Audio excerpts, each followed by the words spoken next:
back to the academia in a while. It hasn't changed much, has it? Well, since we've got some time, want to go to the house of Dana? Paimon wants to do some reading! Ha! So you noticed! Well, you're too late. The Paimon you know and love is no more. You're looking at Paimon Plus, a new and improved treasure trove of travel know-how. Paimon Plus would like to find some new books to peruse. A gracious traveler like yourself wouldn't leave her companionless on her quest, right?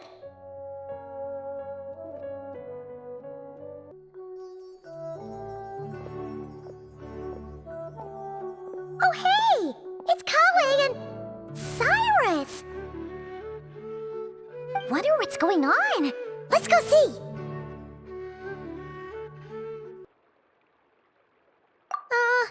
Well, you know what they say. Learning is a lifelong quest. Which means there's always another chance to read a book. But you never know when the next chance to reunite with an old friend will come along.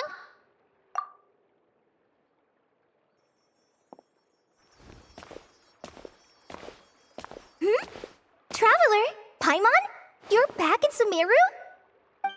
Ho, hello you two. It's been a while. Looking to spend time with some old friends?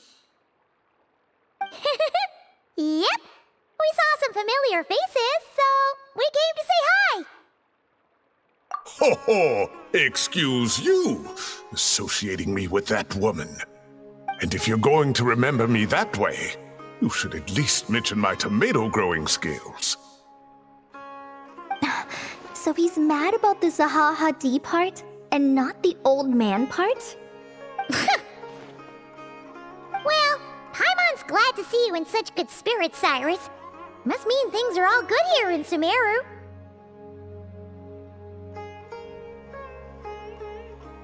Ah, well, it's quite all right. I'm not the type to take offense at that kind of thing.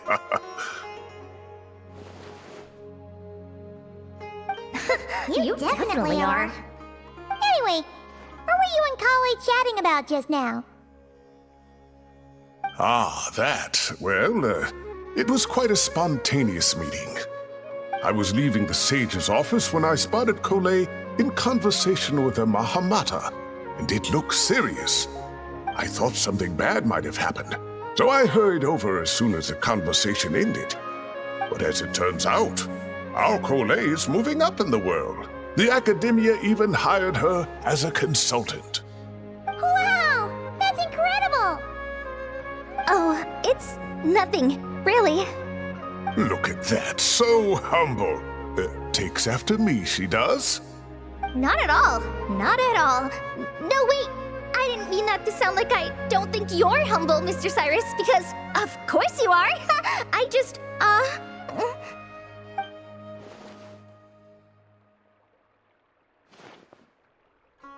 Oh, well, I wouldn't even call myself a consultant.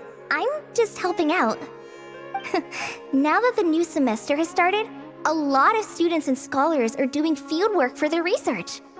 But it can be dangerous for those who don't have a lot of experience in the wild. So, the academia is planning to establish an agency that provides guidance on outdoor survival and rescue for people who need it. Oh, Paimon gets it! So, you're here to explain rainforest survival as a representative of the forest rangers. Yeah, pretty much. Of course, when it comes to tips on deciphering mechanisms or defeating monsters, that's for people who are far more senior than me to handle. And speaking of which, since we're short on manpower, the person in charge at the academia said we're still accepting newcomers. If you're interested, you're welcome to join and share your insights. Ah, seizing the moment. Well done, Kole. Recruiting someone as capable as the Traveler is a great idea. Oh, and just between the four of us, the academia has set aside a generous amount of funding for this project.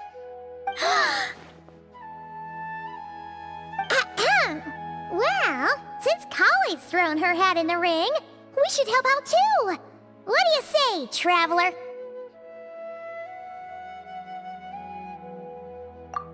Great! We're all supposed to meet up in Aru Village later, so I guess we'll regroup there. I was kinda worried, since Master Tainari isn't around to help this time, but now I feel much better! Yeah, even if you don't trust the Academia's eye for talent, you can trust ours for sure. And mine, of course. I have as good an eye for people as I do for tomatoes. Well, there you have it. Thanks, everyone. Oh, speaking of Tainari, how are things with him and the others? Good, thanks! All the forest rangers are doing great! Oh, but Master Tainari did mention that Sino and Sethos were heading to Gandharvaville. I'm not sure if it's for work or something else. Huh, knowing them, could just be to play some cards. I'm not sure. Apparently Sethos is bringing someone else with him too. But with my academia commitment, I didn't have time to ask for more details. Huh, well now Paimon's curious. Should we go check things out, Traveler? That's true, and I'm sure they've missed you. Now that is how it should be between friends. Getting together to play cards or enjoy a meal. Yet here I am, stuck with Nephis, who only ever calls to talk about research. Well, I won't delay your reunion any longer. Until next time. Goodbye, Mr. Cyrus. Take care. Alright, I should probably get going too. See you later, guys. Come find me in Aru Village when you're ready. Looking forward to seeing you shine, colleague.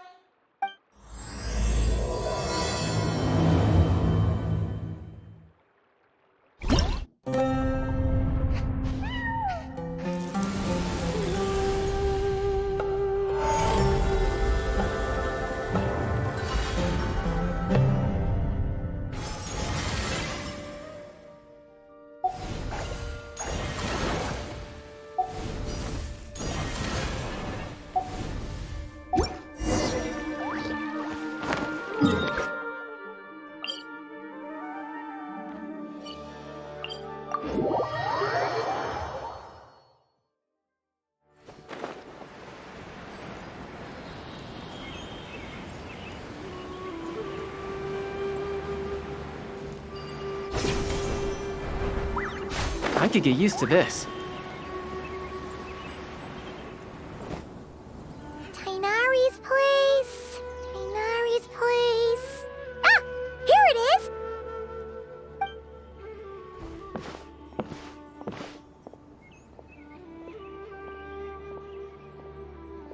Sino! Sethos! Looks like the whole gang's here. Oh, and Layla's here too! But, oh, she doesn't look too good. Did something happen? Ah, Paimon, Traveler. It's good to see you. I'd welcome you like a proper host, but I'm a bit busy at the moment. Apologies. No need to look that worried. My observations indicate Miss Layla's condition has improved quite a bit. There's no danger to her mind. She's just fatigued and needs some rest. Excuse me for a moment while I blend some calming incense. I'll let you two explain the situation. All right.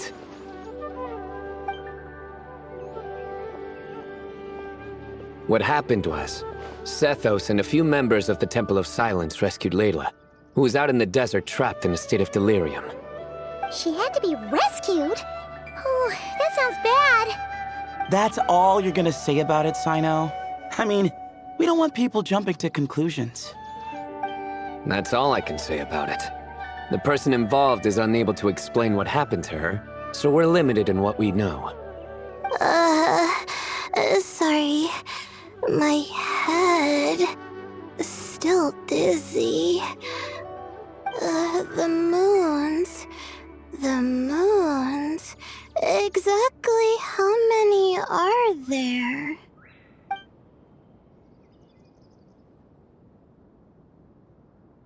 She's been repeating that phrase over and over again. but she can't seem to remember what happened to her. We tried a few things back at the Temple of Silence, but we couldn't recover her memories. Her symptoms are kind of similar to researchers in the Satyavada life state. So we brought her to Tainari to see if our veteran forest watcher had any other ideas. Tainari is pretty much our last option, so let's hope he can help. The good news is, even if restoring her memory is a no-go, we can help with the headache at least. Jur was in a similar state when we found him, delirious and mumbling to himself, but he's more or less back to normal now. Sorry, I should give you some context first, huh? We should let Miss Layla get some rest. Come with me, you two, and I'll introduce you to the other victim of this incident. Good idea. I'll wait for Tainari here and keep an eye on our patient. All right then, this way.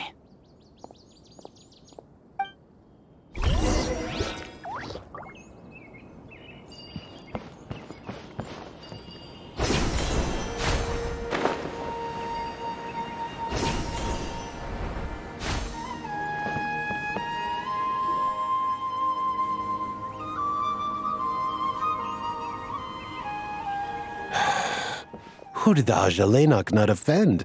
I just don't get it. Hey, Jur. Still musing about Aji nuts, huh? Want me to have Sino come over and tell some jokes? Might help distract you. No. No need. I'm done.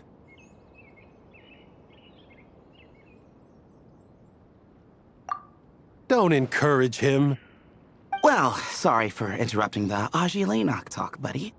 Next time, just say, Aji, hey knock! Hold on. So, what's the deal with the Ashilenok nuts? Other than the bad Sino jokes. We'll get to that. But first, introductions are in order.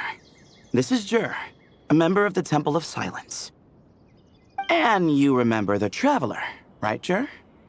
Of course. I'd never forget a participant in the Rite of Duels or the hero who saved Sumeru. Awesome. Could you go over what happened to you one more time, Jur? Our valiant hero is gonna help us get to the bottom of this. Might as well join since you're here, am I right? Just hear him out. You're gonna want to uncover this mystery once you do. I'd bet on it.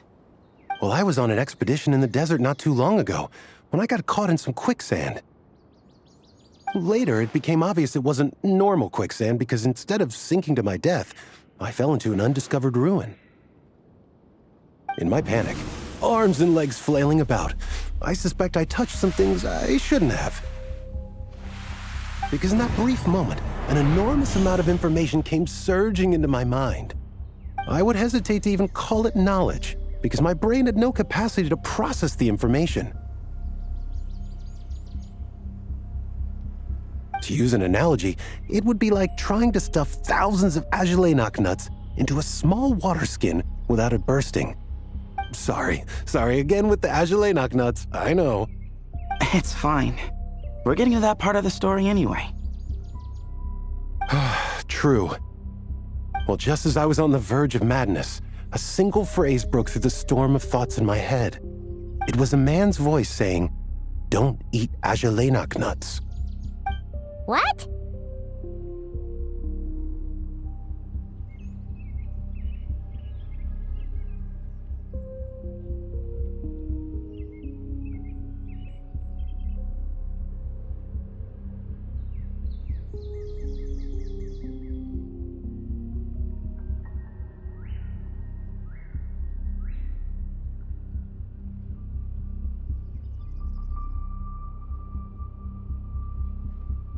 I know it's hard to believe, but that's what happened.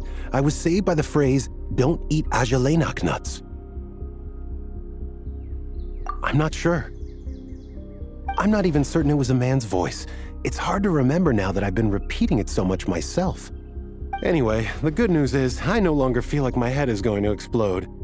Of course, the bad news is that phrase has been stuck in my head for the past few days. Wow. But doesn't it have the opposite effect? Like, the more you say don't eat it, the more you want to eat it? Yes, that's exactly right. Whoever the voice belongs to, I don't know what his deal is with those nuts. Well, the world's a big place. There's bound to be people who don't like sweet stuff. I suppose. Strangely enough, I'm starting to think the voice belonged not to a man, but a cat. A cat?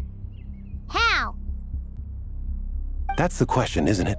What would a cat be doing in an abandoned ruin like that? Just as my mind was reaching its breaking point, I could have sworn I heard the sound of a cat guiding me to exit. But when I came to, all I saw was endless desert, and Sethos shaking me in a desperate attempt to wake me up. I'll admit, it was pretty terrifying seeing you like that. Staring off into space and mumbling about Aji nuts. You sure don't sound terrified. Sorry. It's not that I don't care. It's just kind of hard for rambling about Aji nuts to sound menacing. Now, what Layla was saying, on the other hand, that is much creepier. Exactly. The unknown is what breeds fear. Aji nuts are familiar. But the moon suspended above us at night? That's about as foreign as it gets. Well, we don't know that for sure. There could be a whole other world inside an Ajilenok nut, with a moon of its own. Huh. I guess. Ajilenok nuts are not to be underestimated. Right, yeah, of course. Won't catch me disparaging the mighty Ajilenok nut. No, sir. Huh. So, a similar thing happened to Layla then? Yeah, I think so. I was in a hurry to rescue Jur, so I put a marker on the incident site so we could go back and investigate. When his condition stabilized, we doubled back around to check and...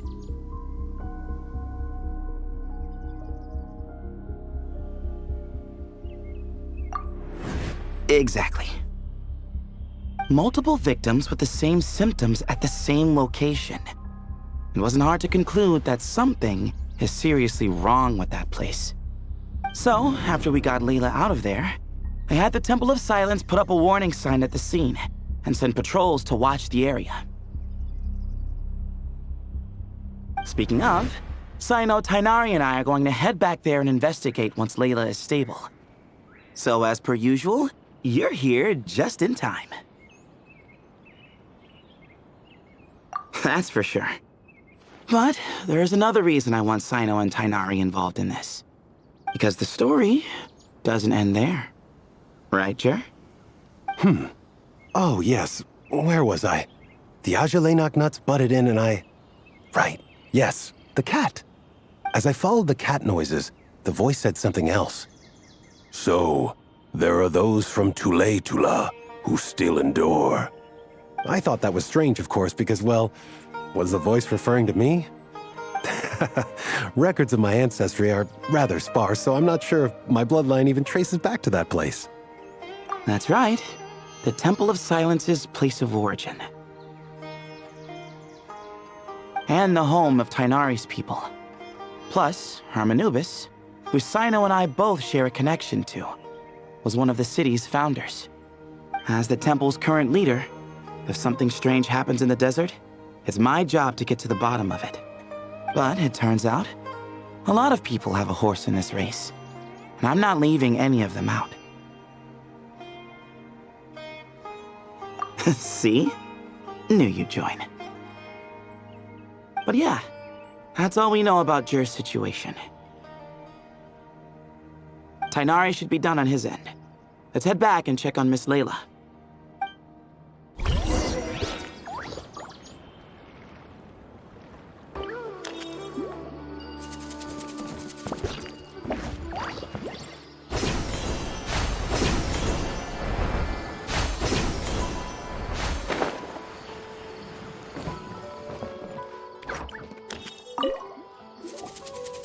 How are you feeling? But don't speak if it's too taxing. It's fine.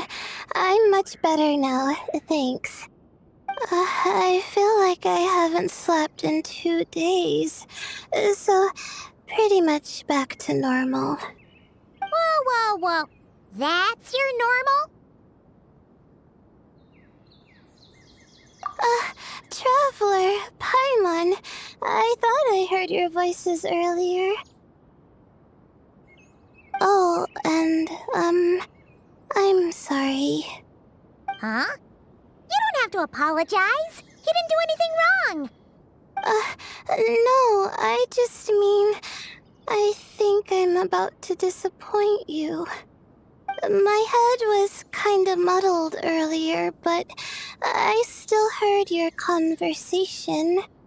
I know you're trying to figure out what happened to me, and I want to help. But, I really don't remember anything. Does your head still hurt? No, I feel fine. The incense you made helped a lot. I'm still hearing those words in my head, but other than that, I'm okay. It's just, all I remember are those words. Everything else is a total blank. One moment I was heading to the stargazing point I'd calculated, and the next, I was on my back in the sand. The same phrase playing over and over again in my mind. How many moons are there in the sky?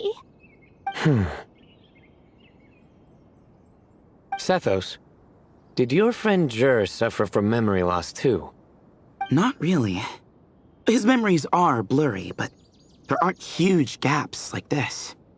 He remembers touching something. Someone talking, a voice mentioning Tuletula, and hearing a cat lead him to the exit. A cat. Did you hear it too? Huh?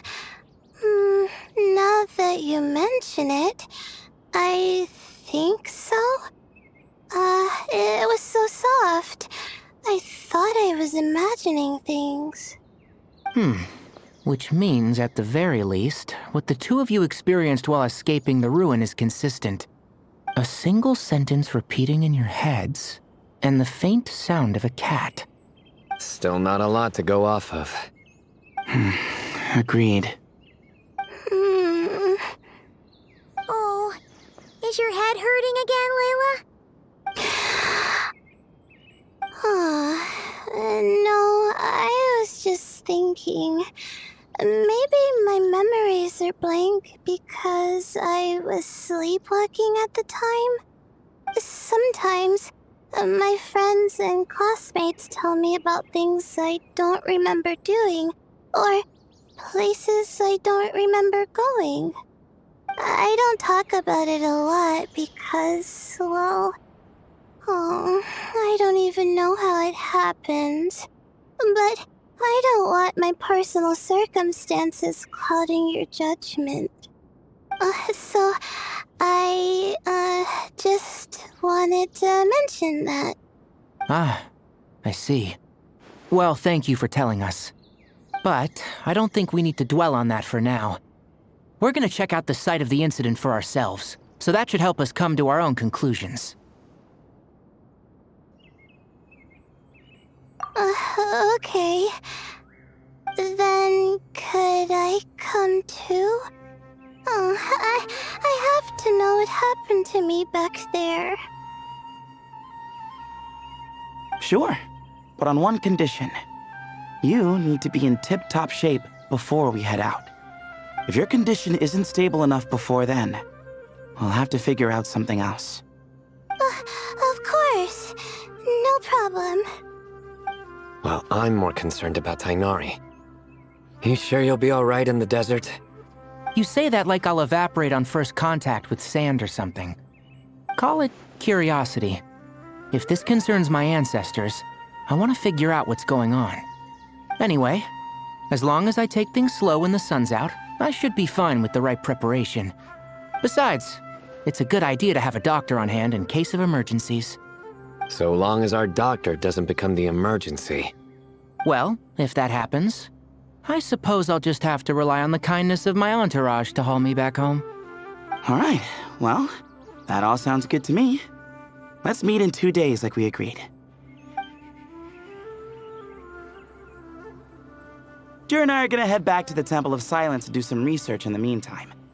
See you in a couple days. Sounds good.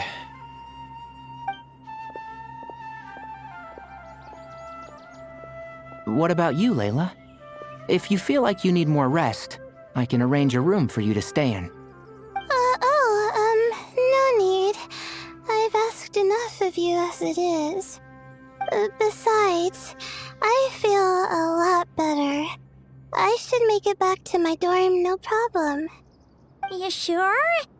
Don't push it too hard, or you might end up sleepwalking along the way. Don't worry, I'll be fine. I have other things I need to do anyway. Like letting my advisor and classmates know that I'm fine, adjusting my stargazing schedule, things like that.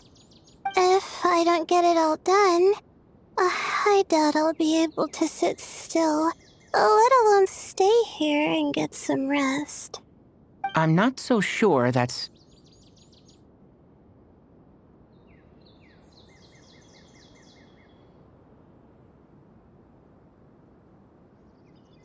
Ah, a much better idea.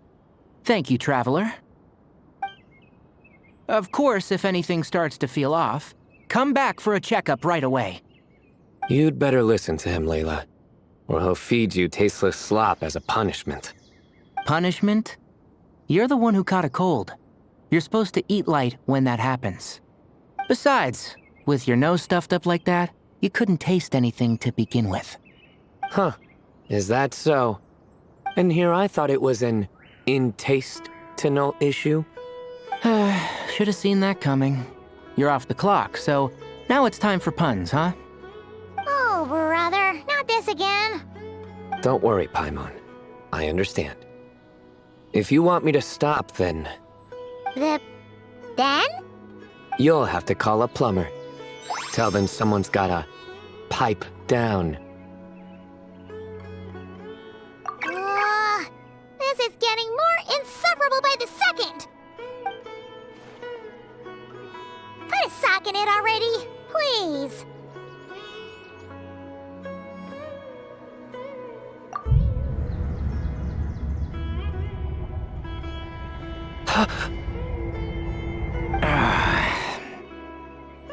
Paimon's done with this game. You win, okay? Let's just get out of here. Please. All right, you stay safe. I'll try to stay sane.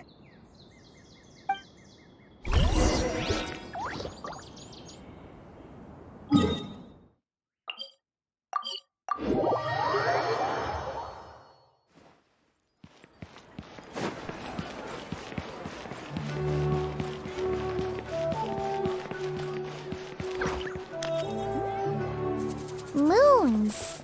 As you Azulinoc nuts. Moons. As you Azulinoc nuts. Are the moons going nuts? Oh no! Looks like Paimon's caught the brain bug too! She can't stop thinking about those two things! Oh, Paimon's gotta clear her head. But how? Aha! Got it! The cafe over there! Why don't we head over for a quick pick-me-up?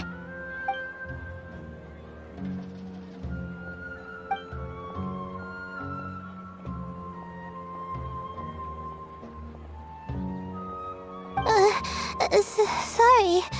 I feel kinda tired all of a sudden. Wait! Is it because of all Paimon's muttering just now? Oh, sorry. The coffee will be Paimon's treat, okay? Hey! You make it sound like Paimon's stingy or something! Huh. Well, she'll just have to show you her true colors. Yeah! Starting now! You sit tight and take care of Layla, Traveler. Paimon's gonna get us some snacks and coffee. Be right back! Don't go anywhere in the meantime.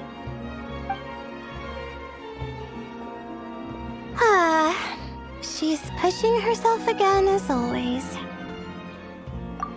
Saw right through me, huh?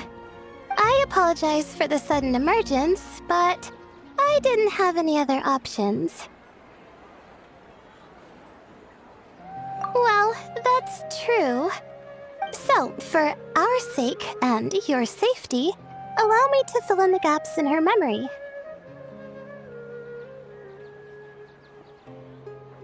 That's right. Layla was already in bad shape, stressing about her new study topic, focusing on the stars instead of her surroundings. By the time she realized the danger she was in, it was too late.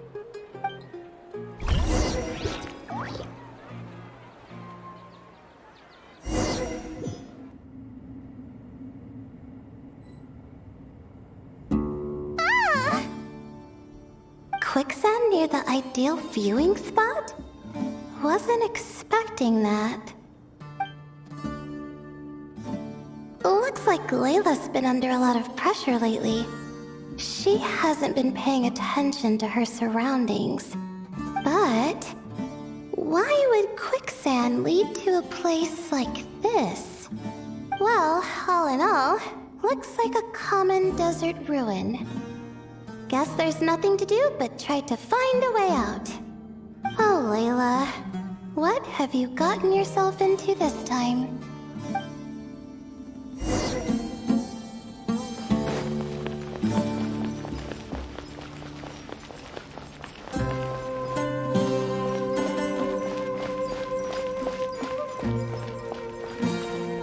I think this door can be opened using the device next to it.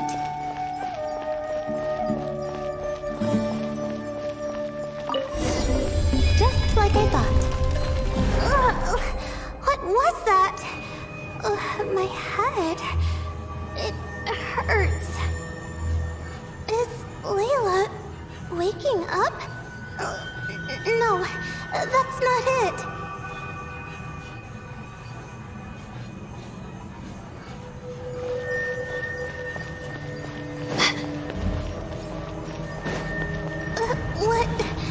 What's going on? It's too much. I don't understand.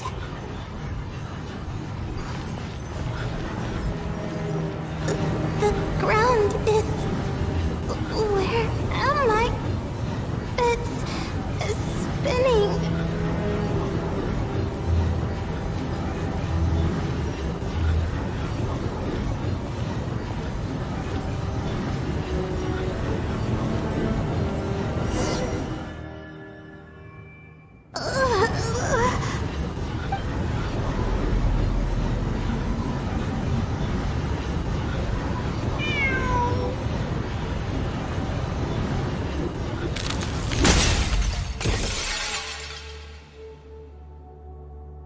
How many moons are there in the sky?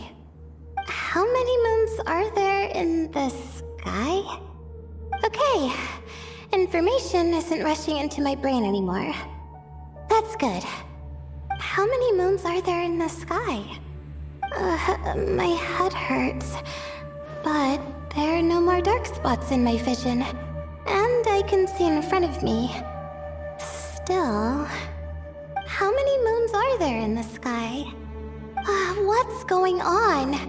The same thought keeps popping into my head. What does it mean? How many moons are there in the sky? Isn't there just one? A cat? I think there was one earlier, too.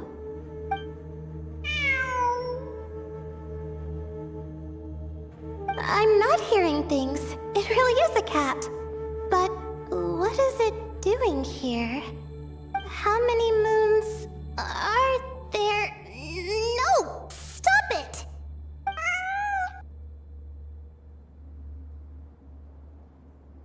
Does it want me to follow its cries? Well, it's not like I've got other options. Come on, Layla. You can do this.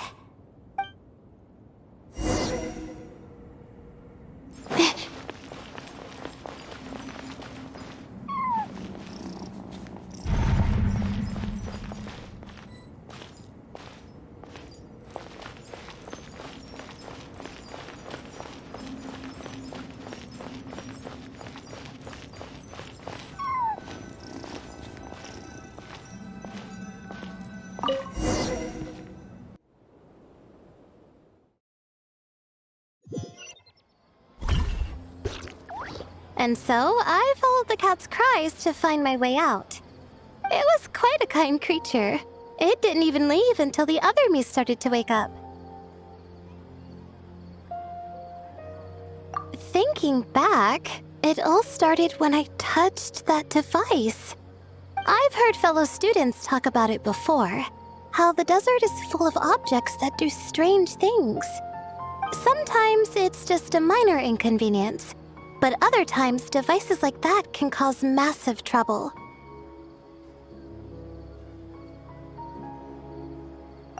Of course. I forgot how much adventuring experience you have. Still, carrying an umbrella doesn't mean you can't get soaked, so just be careful and stay away from unknown devices.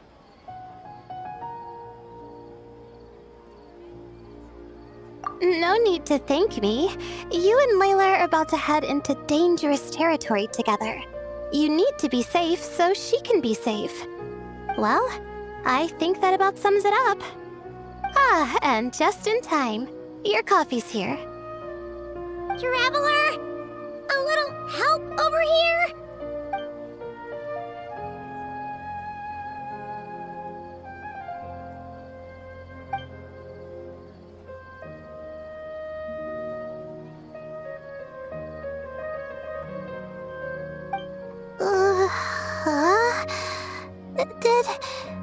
Did I fall asleep? Wow! Paimon didn't even know she had such an impressive skill. Ha! Does that mean since Paimon bought this coffee, it would just make you sleepier? A beverage that puts people to sleep. Better saved for work hours, I think. What? So you can nap on the job? Who does that? Huh? Oh.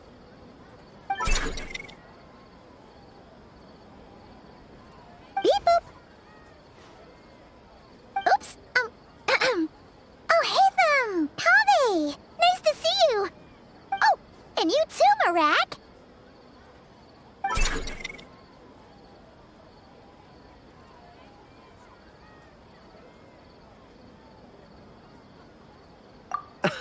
Sorry. Hope we're not interrupting anything. Miss Layla, you don't look so good. Is everything all right? Oh, I'm fine. I was sleeping just now, so I'm still a bit... Ah, I see. And we woke you, didn't we? I'm sorry. We shouldn't have been so loud. No, you didn't. I didn't mean it like that. Sorry.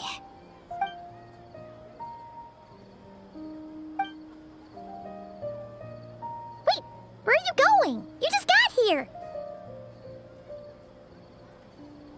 I'm going to do what I came here to do. Which is? Buy coffee beans.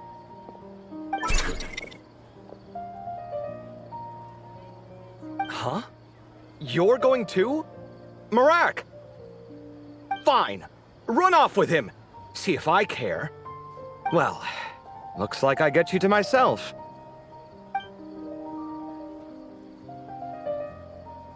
It's been a while, hasn't it? How have you been?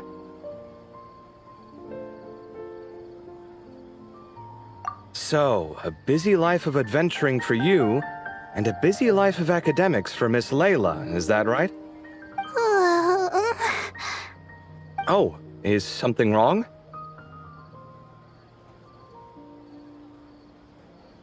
Ah, the desert's not always the friendliest place, that's for sure. And from the look on your faces, I'm guessing this problem's not resolved?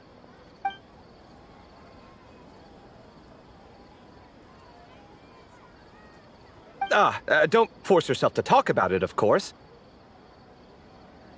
But I've worked on several projects in the desert before, so if there's anything I can do to help, just say the word. No, I don't have anything to hide. It's just complicated, so explaining might take time. Ah, well, lucky for us, I've got that in spades. Yes, you have been quite sedentary recently. Excuse me? I've been going about work as normal, thank you. And, might I add, you do way less work than me. I do the amount of work that is required of me. Ah, yes. You and your stellar work ethic. The stuff of legends.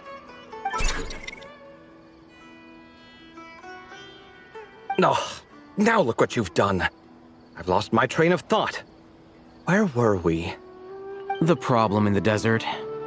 Wait, you were listening earlier? Oh, we're giving the silent treatment now? Mature, very mature. Continue, Miss Layla. I'm curious as to how this incident unfolded. What did I tell you? This one doesn't have enough to do. Alright. Well...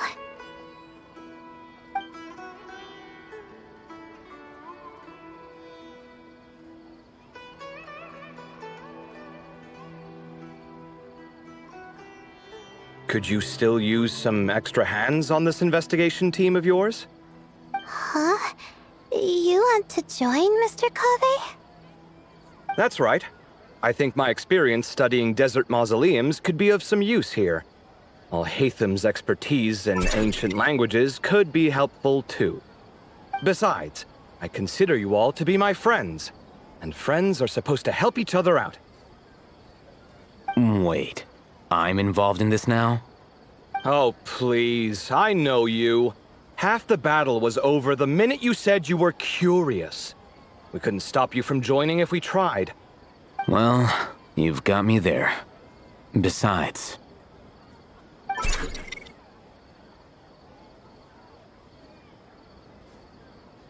This suitcase of yours has been jumping at the chance to volunteer for a while now. I imagine... You imagine? Mechanical life forms might also feel homesick from time to time. Huh. Now that you mention it, Marak's core was a component sourced from the desert. That could prove useful. You're sure you want to come with us? It could be dangerous. Oh, I'm sure. All the more reason to recruit as much help as possible. It's important to count on friends at times like these. Our pleasure. It's a plan, then.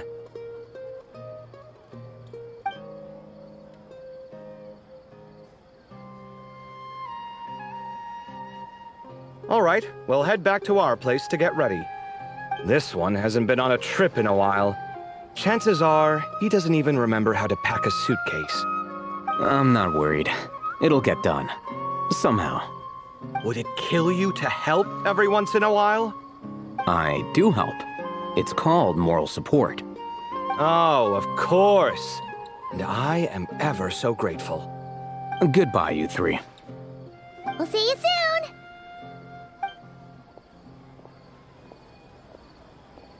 Oh, and Kave, your coffee beans! You were too busy glaring at Alhaitham, you almost forgot them!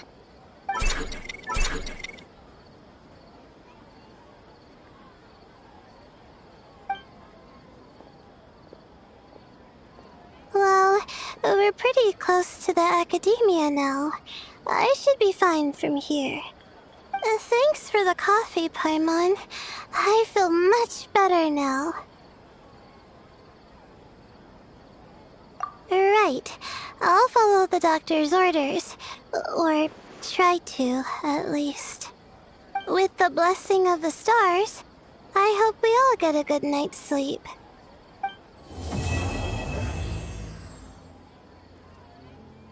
Paimon,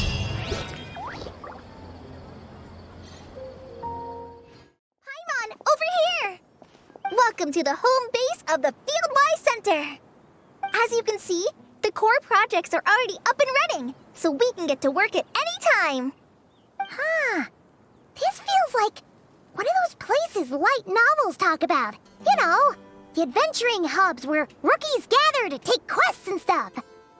Oh, and almost like a school festival at the same time, with everyone getting together to learn and then forming teams to hone their skills. It's so exciting!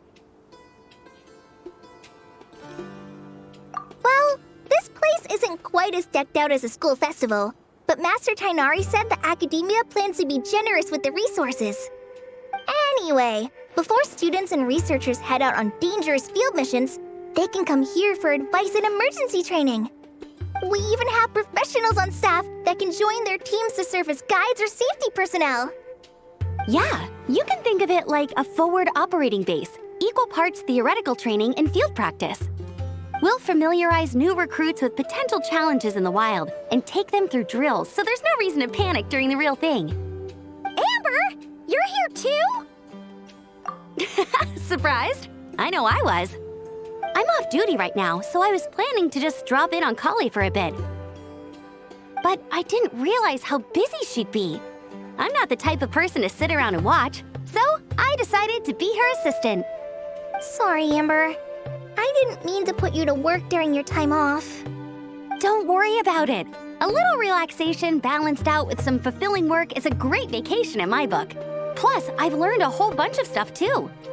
And I got to see the Traveler in Paimon again. I mean, it just keeps getting better. We should have a giant feast once we're done here. How does that sound? A feast with the first friend we met in Sumeru and the first friend we met on our whole journey. Oh, that sounds just about as awesome as a giant plate of sticky honey roast.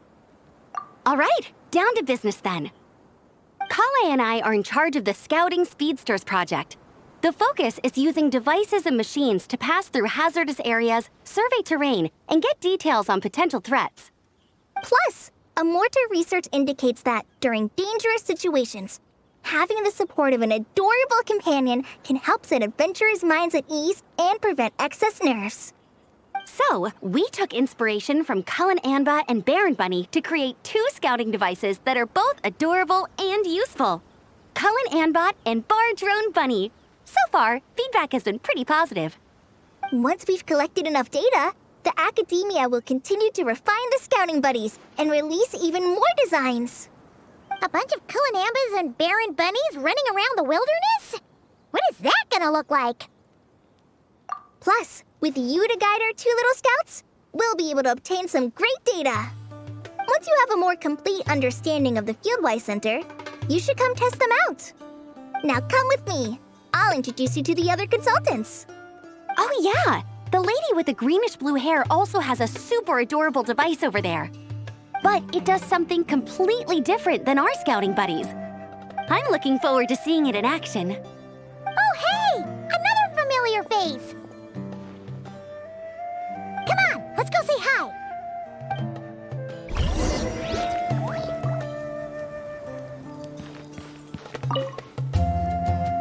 It's really that popular. The internal locomotion mechanism is clever enough, and the execution on the terrain recognition, remote control, and weight detection modules isn't bad. But the appearance... it might as well be a doll for a child. No, this won't do. Madam Farzan, great news! The Traveler and Paimon agreed to join! The Fieldwise Center just leveled up big time, huh?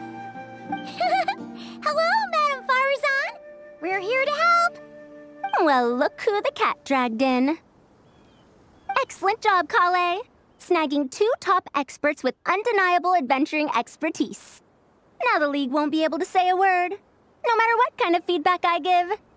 Now tell me, what do you think of this puzzle, pal? Whoa, it looks just like you. It's a collaboration between my juniors in the Haravatat Darshan, the Puzzlers League, and the Synopsium on Ruin Mechanisms. Clearly, the technological aspect is quite advanced. But the appearance... it couldn't be more childish. You should have seen Anise, defending this design choice with more passion than her thesis. Young people these days. Far too obsessed with making things cute. Paimon kinda likes it. Kale and Amber were just saying how cute companions can help adventurers stay calm.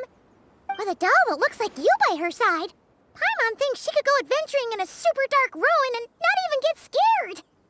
Well, that line of thinking does have merit. And I suppose choosing this particular appearance is a sign of their respect. For me. Still, there are adventurers who place greater emphasis on reliability and technical composition. People like that don't just want their devices to be able to survive an avalanche, but to look the part. And for their appearance to reflect the high-tech composition. The fluffiness of this puzzle pal, on the other hand, doesn't give the impression it would be a reliable or formidable device. The appearance may even be distracting. Now picture this. A thick metal casing, square in shape, with a matte finish and openings to showcase the complex technical composition. That would have much more visual impact. I'm the perfect example of this. I have a youthful appearance, and so people question me on occasion. If I had a head of white hair instead, things would be different. Really? Then you want Paimon to talk to them? She has white hair. What? No! That's not the same thing. I didn't realize you had such strict views about this, Madame Farzan. Huh? So, even you prefer this version? Well, if that's what you really think, then fine. You'll have to come back and test it out on some puzzles, Traveler. I'll rate your effectiveness in using the device and come up with a user manual based on your performance. As for improvements to its appearance, long-term observation is required, so I'll put that aside for now.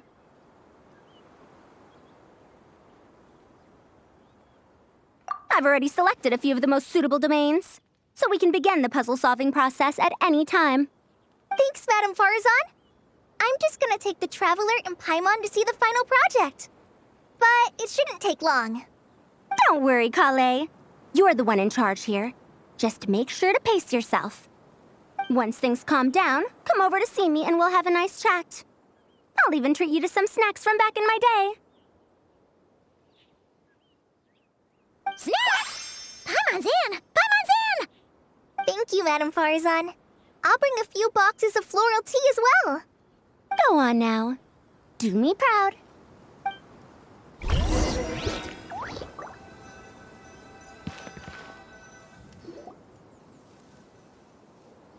This last one is a long-term project we're calling the Security Division. Thanks to General Mahamatra Sino, we've been able to bring Dia on as the instructor and Candace as the coordinator. They're putting together a combat test right now, but they should be back soon. Hey, looking for us? I guess we showed up right on cue then. Wait, the Traveler and Paimon are joining as well? That makes things a whole lot easier. Sorry for keeping you waiting, everyone. But we managed to bring back some good intel. Intel? Huh, this is starting to sound intense. Of course. What better way to protect the students than to sweep through the desert and rid it of all potential dangers? Not a bad plan, right? You in? Not the best time for jokes, Dia. Besides, when it comes to striking down danger, the Traveler is a woman on a mission. She might take you up on that offer. Defeating anything that might pose a threat? Ugh, even if the Traveler worked non-stop, that could still take years. We'd have to stop traveling. Oh, Paimon doesn't even want to think about that.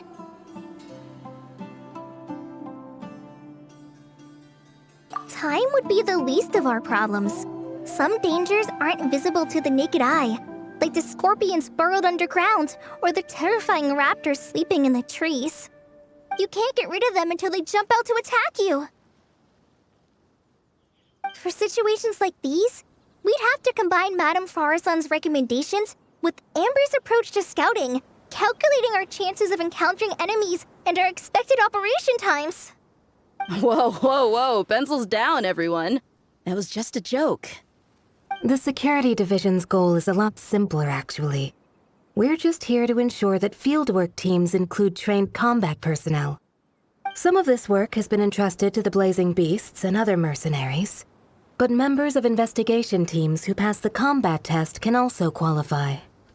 Before an investigation team is allowed to head into a dangerous area, the group must include at least 2 professionals who have passed the assessment.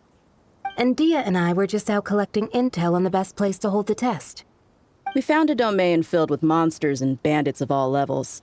Hopefully, they don't mind us borrowing their stomping ground for a bit. It'll only cost them a few smacks on the head. Oh, so we just need to supervise, right? That's right. Participant safety is our utmost priority. So we'll organize a group of capable personnel to take it in shifts. We still need to figure out our testing metrics, though. Fighting is different from an actual exam, and there's no one right answer. Mercenaries like me, we all have our own style. That's not a problem in actual combat, but when it comes to teaching, we tend to stick too much to what we're used to.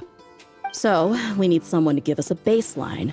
Someone who has the experience, but also takes a more flexible approach in combat. Yeah, based on what you just described, the Traveler seems like the perfect person for the job. Great. Working with you is always a pleasure, Traveler. Smooth as butter on a steak. Don't forget about compensation for the Traveler in Paimon, Dia. You agreed without doing the math first. It's fine. We'll just split the funds Kale wrangled for us, 20-80. 10 for me, 10 for you, 80 for the 2 of them. Wait, we're getting 80%? Don't sweat it. We're just in charge of the long-term operations. You're the one setting the metrics for the whole thing. So I think we got the better end of the deal. We've talked about a partnership in the past, haven't we? Well then, consider this the perfect place to start. Then I'll draw up a detailed overview of the compensation so it's clear for everyone. That'd be great. And don't worry, Miss Candace.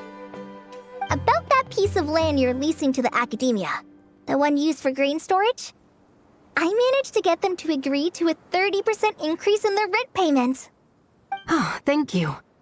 Those funds will go to fixing up some of the village facilities, which should make for a more comfortable experience when investigation teams stop there in the future. All right, we should finish up our arrangements for the combat test. Stop by our station when you're ready, Traveler. See you soon. Oh, you sure are the beating heart of this operation, Kale. You brought the whole gang together. Oh, no. I'm just doing what I can. I still have so much to learn, so much work to coordinate. But for now, let's just give it our all. You bet! We'll make the Fieldwise Center the best it can be!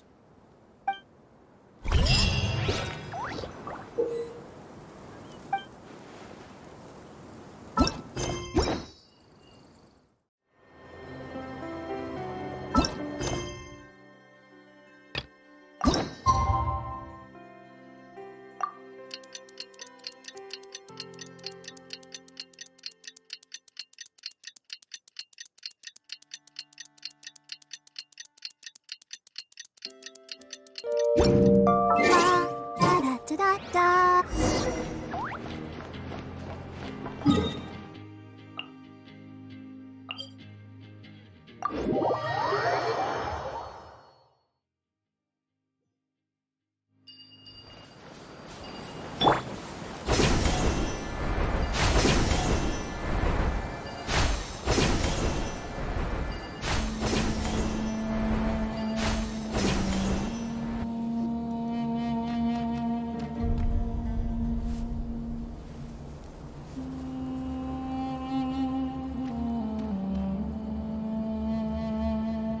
Looking at the map, we should be getting close.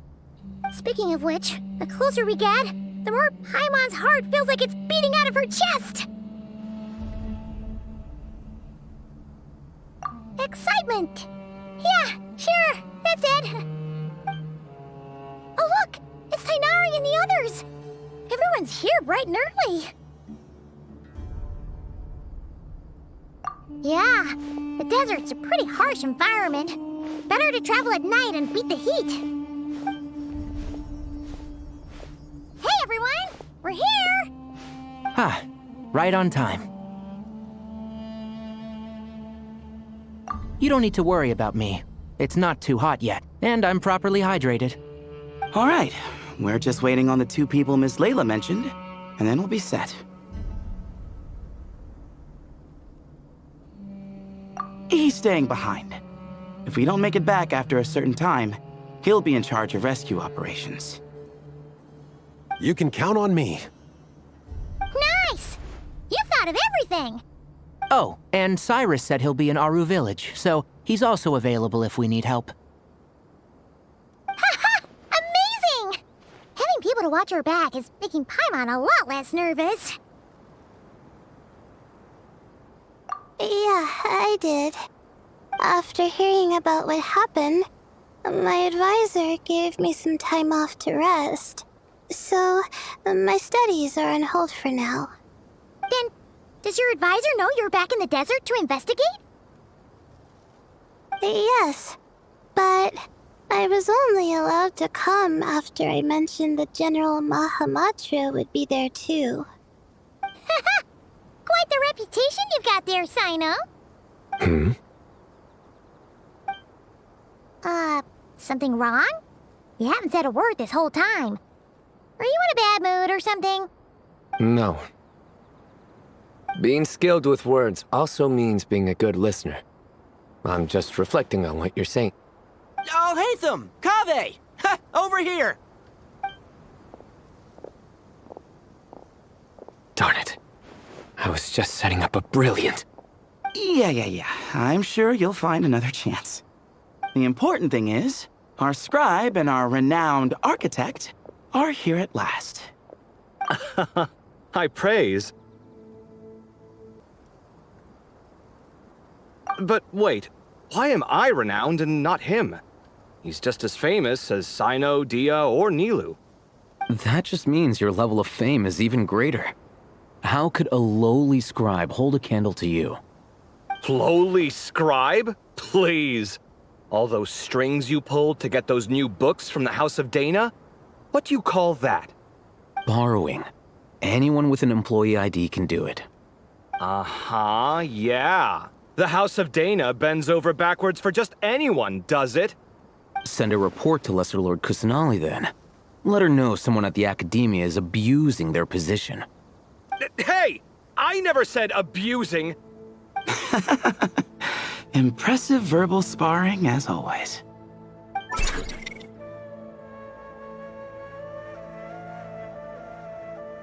Oh, hello to you too, Marak. Well, looks like your assistant is raring to go, Kaveh.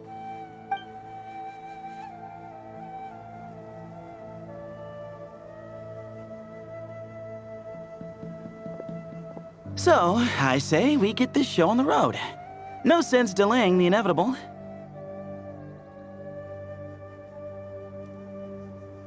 No need. We're in this together, remember?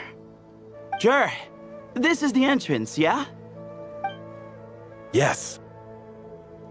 Perfect. Then, if we're all set, let's get moving.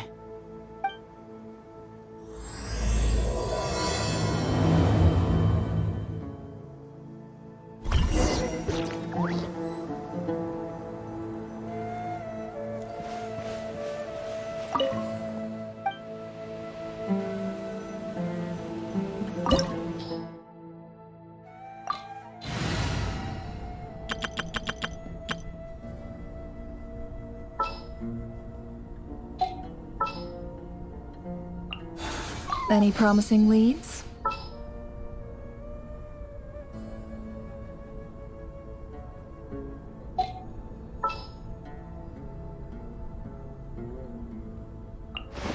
Whatever would you do without me?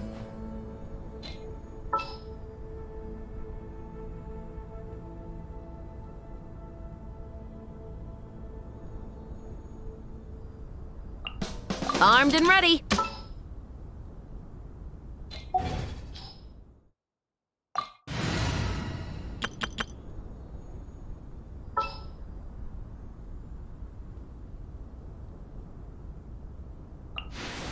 Here, let me help you.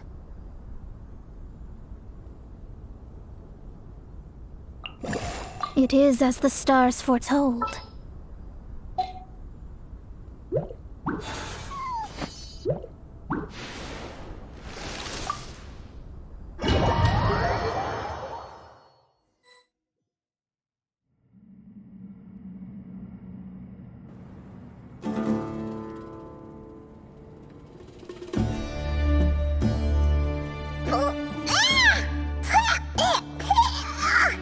Paimon's mouth is full of sand! So that's what falling into quicksand feels like? If this was quicksand, we would have struggled to breathe. No. I think this was regular sand, and we didn't sink into it. We fell through it. Into this place. Agreed. In other words, sounds like a you problem, Paimon. Haha, very funny. No, wait, Paimon's the only one. Ha! See? What? I'm the only one with sand in my shoes? Yeah, right.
Whoa! There are monsters here? Sure didn't say anything about that. Probably means he didn't run into any. Because we're just unlucky. Not the best sign of what's to come. We'll be fine. Let's just use up all our bad luck and we'll be golden.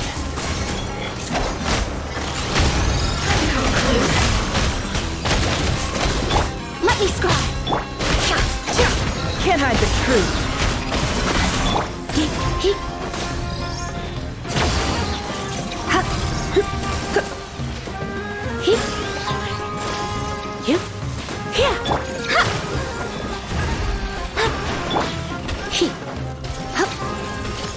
Surrender and I'll be gentle. Written in the stars.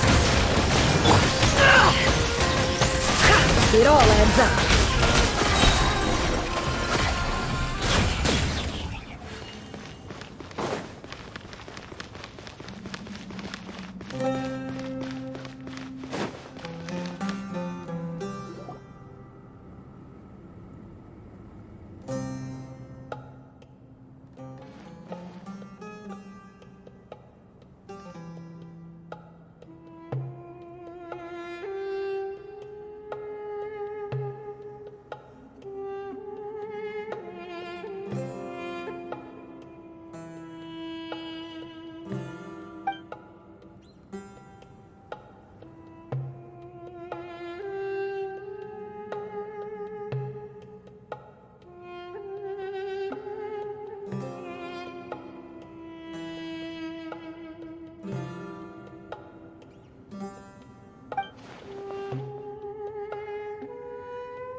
Well, that goes without saying.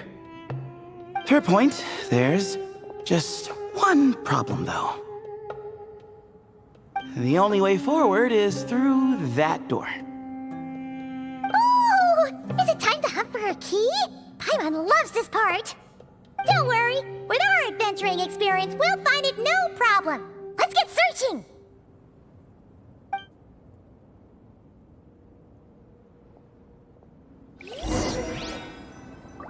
Marak, wait!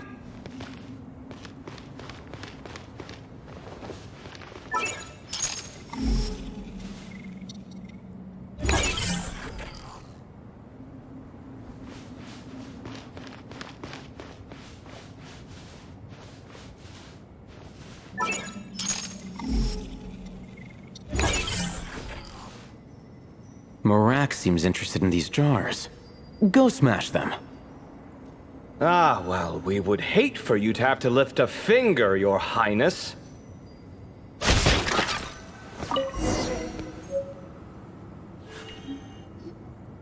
Marak, this isn't really your old home, is it? No idea what that means, but Marak does sound pretty happy. So, mechanical life forms do have the capacity to miss home. A novel discovery. Well, with Marak leading the way, we should be safe, right?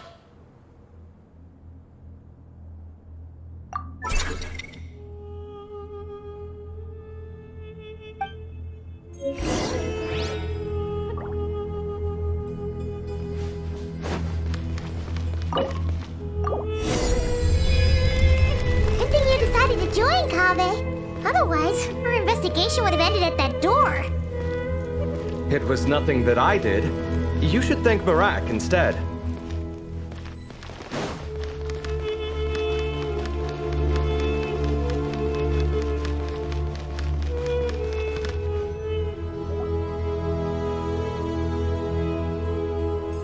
Hold on. At this rate, Paimon's gonna lose her title as best guide to a mechanical suitcase.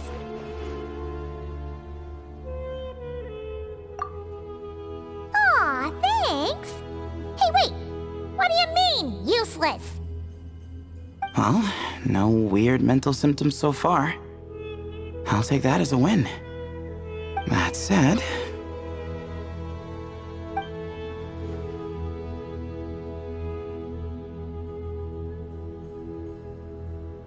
There are 3 doors here. So, we split up. Divide and conquer. Otherwise, this whole thing is in ruins. No pun intended on that last part. I swear. Yeah, that might be our best option. Good idea. And the minute things go south, we go back the way we came. Ooh, this is getting exciting!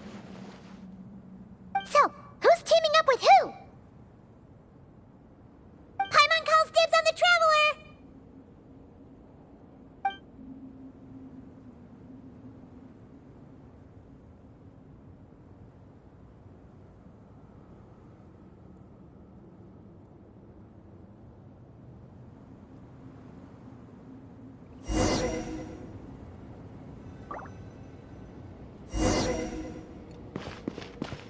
Huh.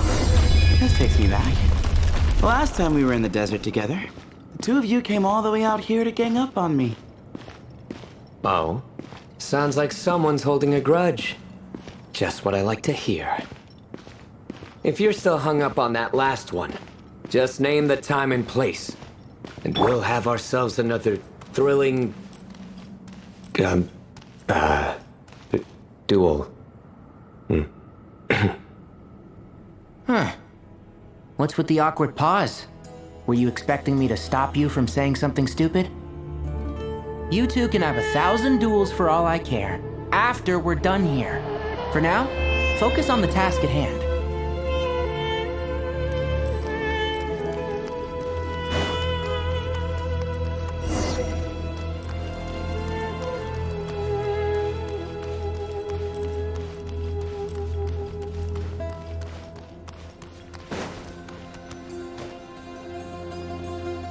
This chamber is huge. I can't even imagine what it's used for. Oh. What's wrong? I seem to have stepped on some kind of stone slab. Huh. There's a pattern on this, but it's hard to make out with all the dust. Huh? Look! The shape seems to match the markings on the ground over there. Let's slot it in and see.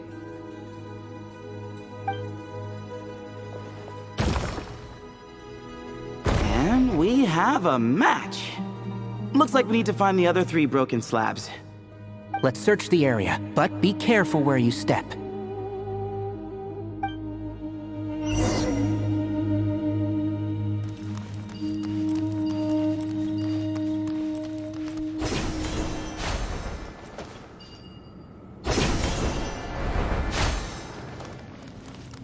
Ooh, got one. Ouch, but watch out. The edges are kind of sharp.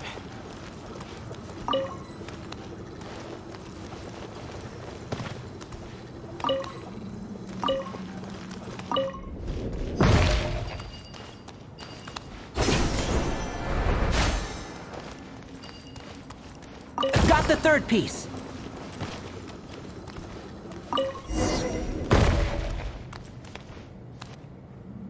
We just need one more. Huh. Look, a cat. Could it be the same one Jer mentioned? I don't think we need to worry about startling him. He doesn't seem afraid of people. Yeah. If anything, it seems like he wants us to follow.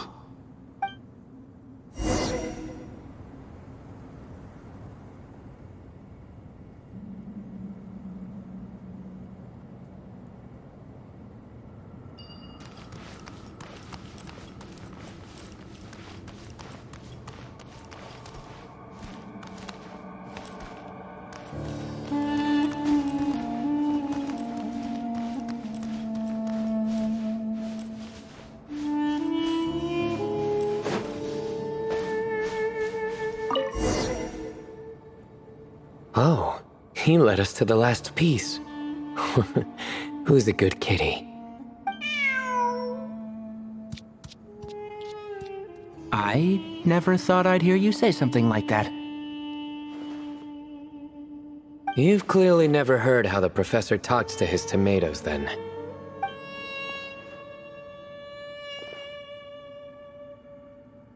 All right, well, that's that. Now, we need to figure out how to get rid of all this dust. Behold, the great Vayu Vyastra. Be honest. You've been waiting to say that for how long now? Just activate the mechanism.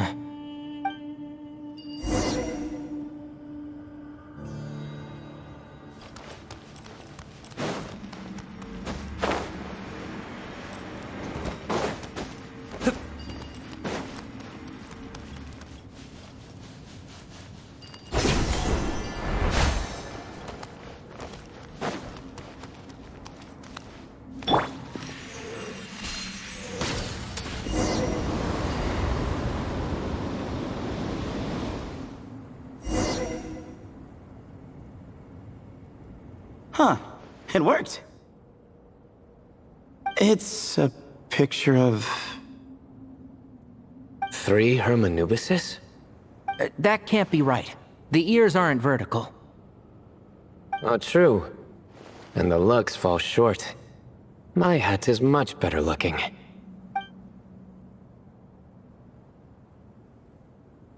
A goat, an ibis, and a crocodile. Oh, wow.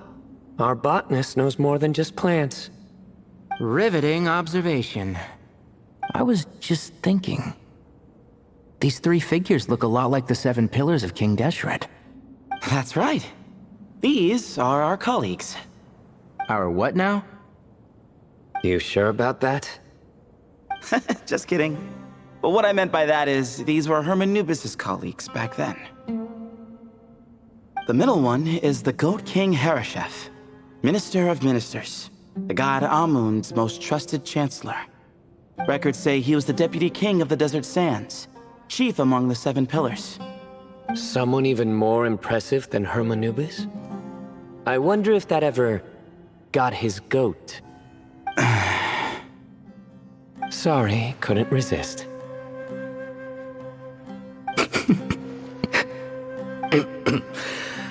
Okay, that was a good one. Wait, really? I've got so much more where that came from.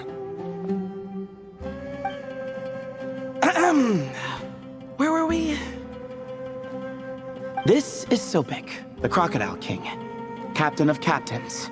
As the name suggests, he was a valiant commander and had dominion over all weapons of war. And finally, this is the Ibis King Thoth, scribe of scribes. Your memory's pretty impressive. I bet you're almost as good as me at memorizing cards. A scribe? Did he manage archives then? Like Alhaitham? Wait, that's all Alhaitham does? I never knew being an academia scribe was such a cushy job. Well, that's how his friend put it, anyway. But it does seem like he has a lot of free time. Well, I don't know much about the academia, but I'm sure the Ibis King had more responsibilities than that. The temple's records say he represented the wisest aspects of King Deshret, inventing the desert script and arcane arts at his king's command. He must have been quite the impressive man, then. Or creature, depending on how you look at it. Still, why are these three the only ones represented here? What about the other pillars of King Deshret? Maybe because the three of them were extra close? Huh. Kinda like us. Oh yeah! Maybe we should have someone inscribe us on a commemorative stone slab, too. Or, we could just take a picture. It would serve the same purpose.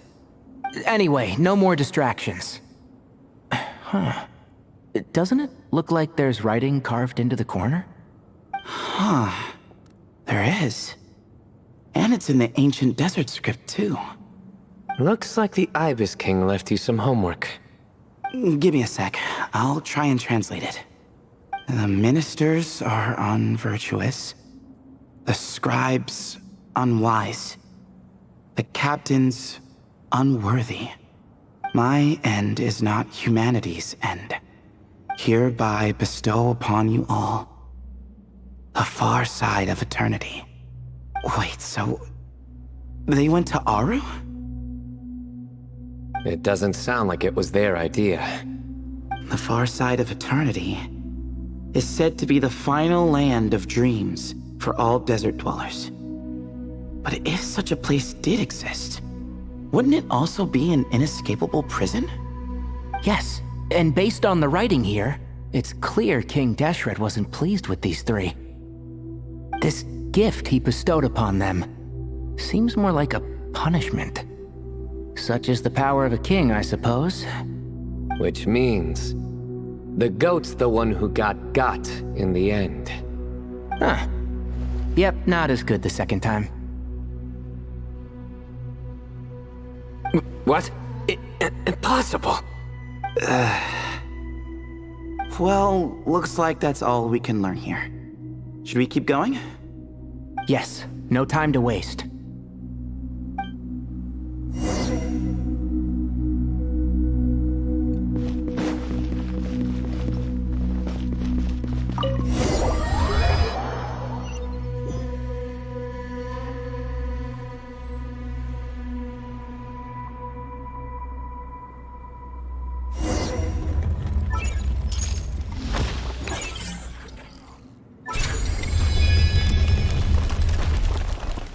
Jeez, who knew a suitcase could be so fast?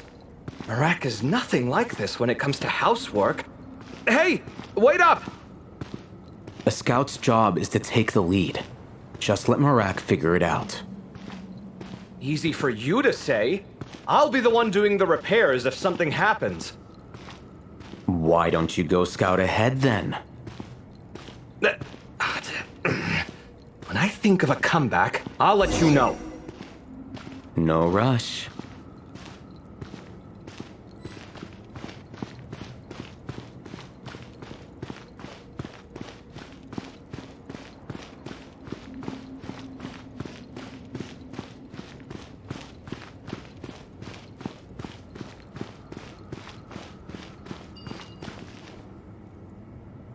Oh, Marak stopped. What is it? Found something? Looks like something covered in sand. Let's get it out then. Come on. Oh, it's a stone slab. Good job, Marak.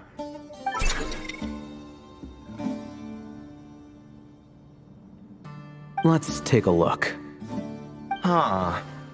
Looks like this part of the picture goes over there?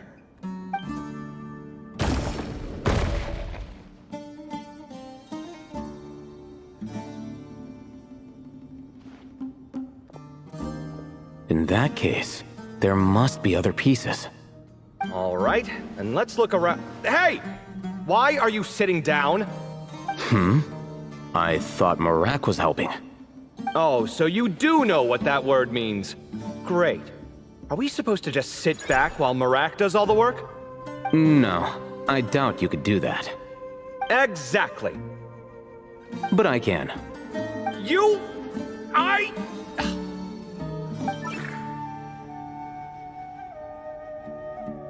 See? It's all coming back to me. How insufferable it is to work with this no-good, do-nothing... We could be more efficient, I agree. I'll work on this piece. You take care of the rest.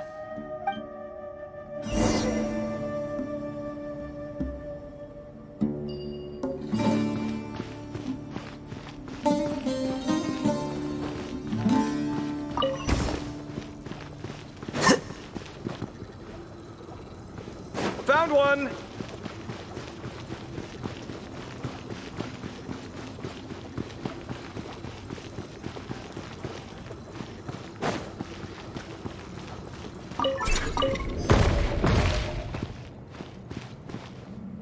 Good teamwork!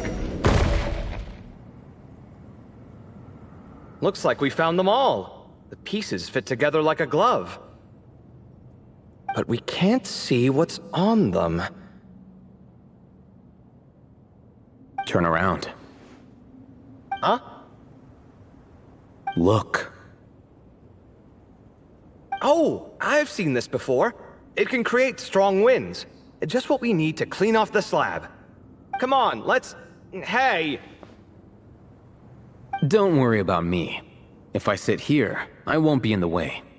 Oh, you don't want to be in the way? Then sit right in front, so the device can blow you straight back to Sumeru City.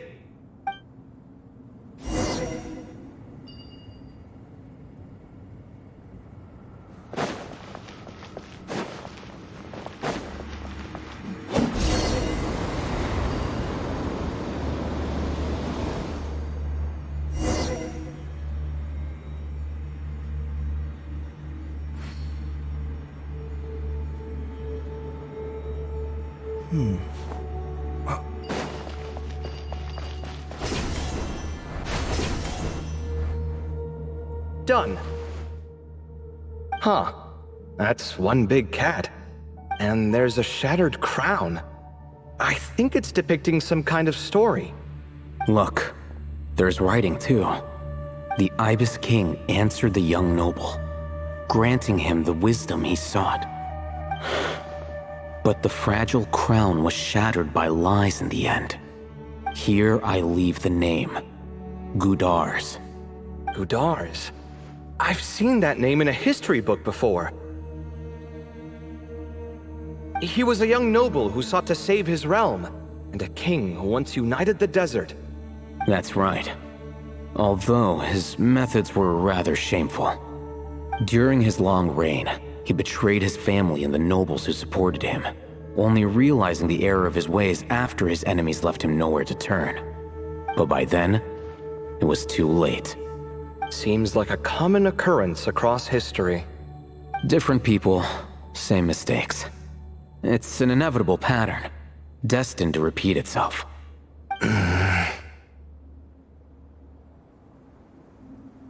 The writing mentions the Ibis King, but a cat is depicted here.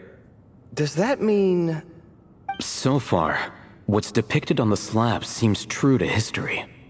In which case, this cat is either a proxy for the Ibis King or a manifestation of said king himself. Exaggeration is a common method ancient records use to highlight a being of higher status. And as we know, Layla and Jur both heard the sound of a cat while escaping the ruin. You're saying the Ibis King, one of the legendary 7 pillars of King Deshret, is here, still helping those in need? I'm saying we can't rule it out.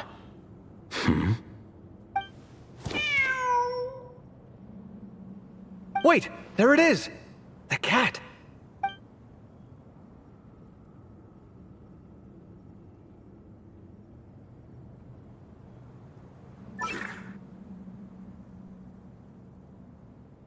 Ah! Marak went after him! The cat's showing us the way forward. Come, let's follow. Okay.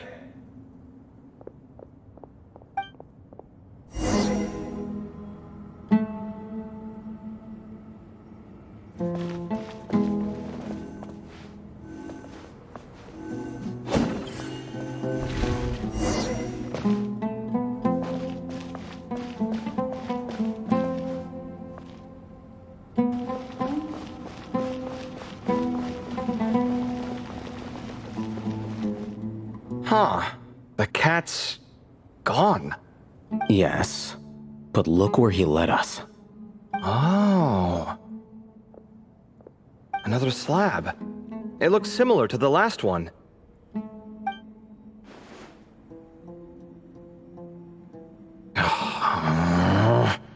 Oh, by all means, take your sweet time.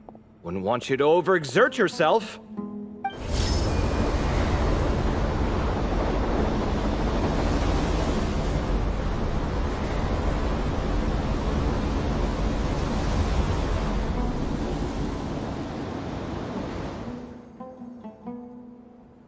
Huh. The scene depicted here seems to be a different tale. The Ibis King answered the Jinn-blooded dancing girl, granting her the wisdom she sought. But enemies plotted to kill her close kin. Snake venom was her self-chosen end. Here I leave the name. Makaira. The Temptress of Woe? You've heard of her? Of course. I don't just sit around doodling all day. She's mentioned in tons of papers about the desert. As I recall, she was given as a gift to the tyrant king of Gurabad, and later seized the opportunity to kill him. After getting her vengeance, she reigned as queen for many years, until her enemies attempted a coup, and she took her own life. That's more or less the version I've read as well. It seems this queen also had dealings with the Ibis King. Yeah, I'm starting to find this whole granting wisdom business a bit concerning. I mean, considering how Gudar's and Makaira ended up, it might not have been a good thing. But, at the same time, if the cat guiding us is linked to the Ibis King, then he doesn't seem like a villain either. People are complicated. And the same is true of the servants of the gods, no matter their wisdom or power. Let's reserve judgment for now, and keep moving.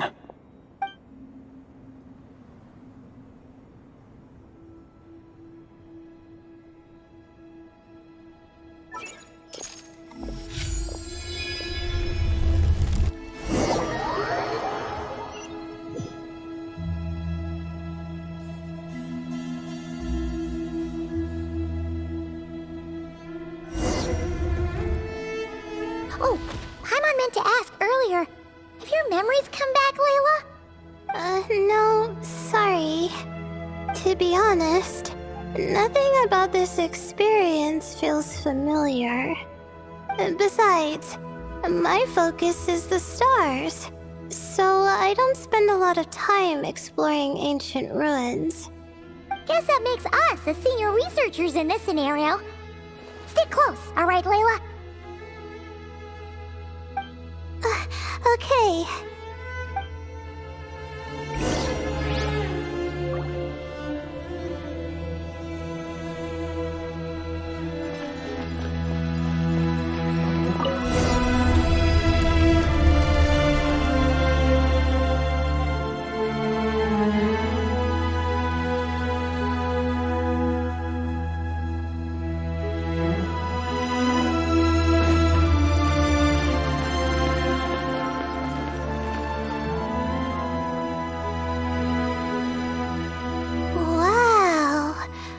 What a tall ceiling.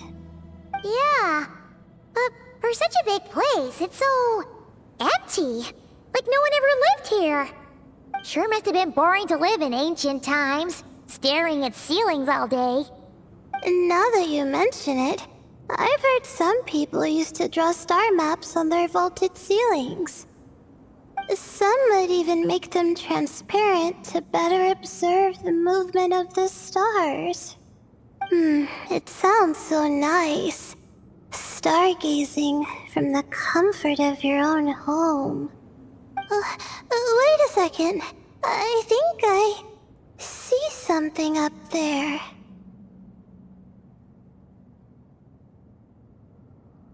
Huh? How is Paimon supposed to do that? Oh, right. Flying. Duh. Alright. Sit tight, everyone. Adventurer Paimon will be right back.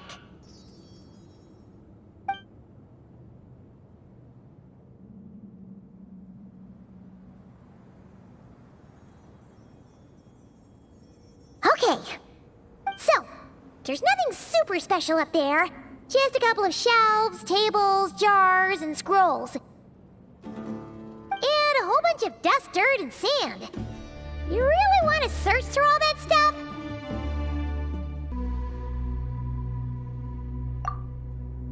Well, when you put it that way... Come on then, let's see what we've got.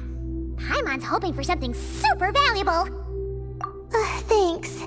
I'll stick close.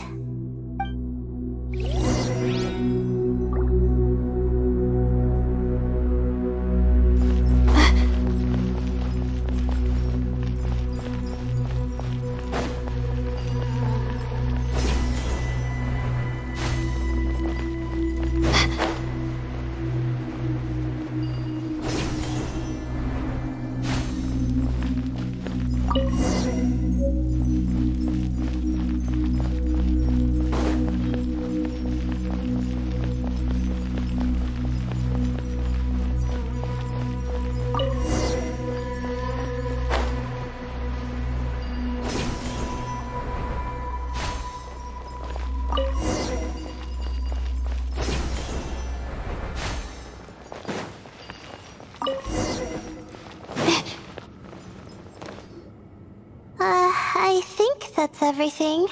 Most of the documents are in the ancient desert script, except these ones. These seem old as well, but the handwriting makes them stand out. Right! Let's arrange them in chronological order before we read through.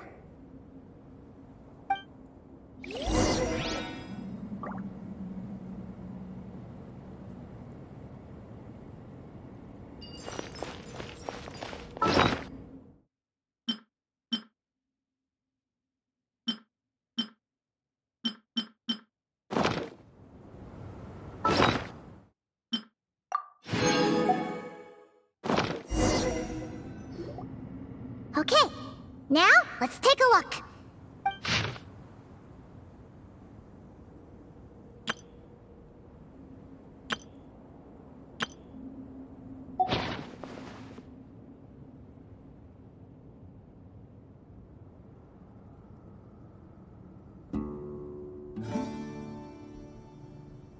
Maybe this person fell in by accident, like Mr. Jur and me. Yeah, maybe. But they don't sound super worried about their situation.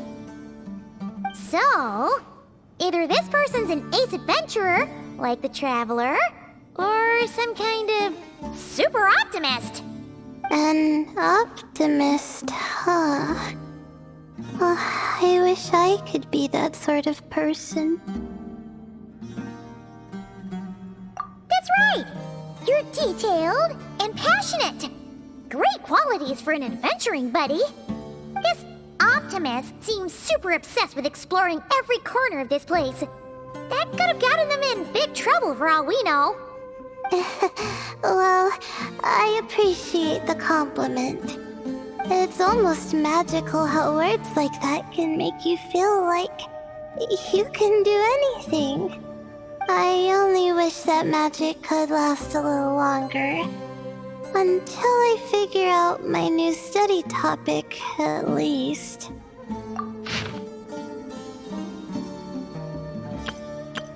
Oh, looks like you were spot on, Paimon. See? Told ya! That's what happens when you don't think things through.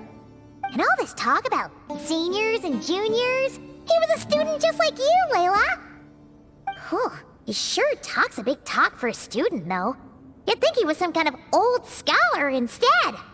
Huh. What is it? Did Paimon say something wrong? No, not at all. I was just thinking, and this might sound rude, but the way this person speaks is just so... you noticed too. I mean, it's good that he helped treat his companion's wound, but it didn't seem like it was out of kindness. More like he was looking out for his own self-interest, or thought he could get something out of it. I don't know. Maybe I'm reading too much into it. Yeah. If you're both in this dangerous situation together, wouldn't you mention them at least once? If it were Paimon, she would write down the name of every single person she was with. No one would be able to get away. Actually, I find Paimon's approach quite sensible. It makes sense from a safety perspective, too.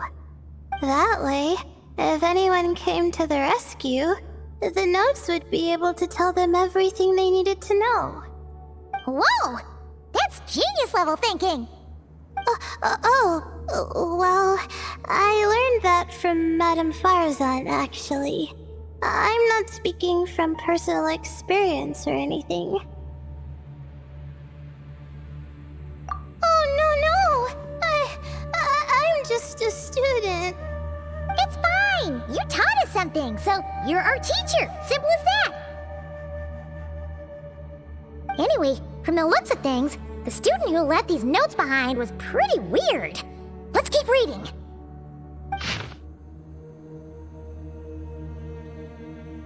Whoa! Hang on! That's a lot of information. Paimon needs a moment to take this in. The Ibis King. So... did this person actually meet the Ibis King here?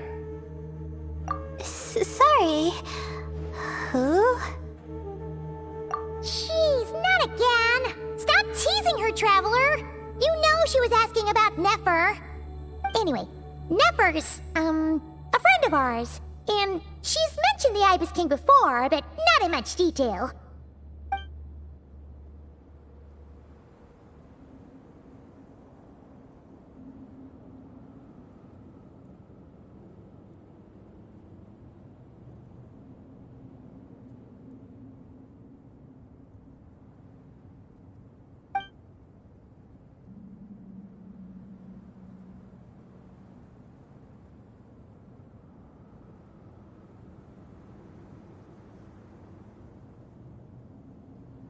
Oh, I see.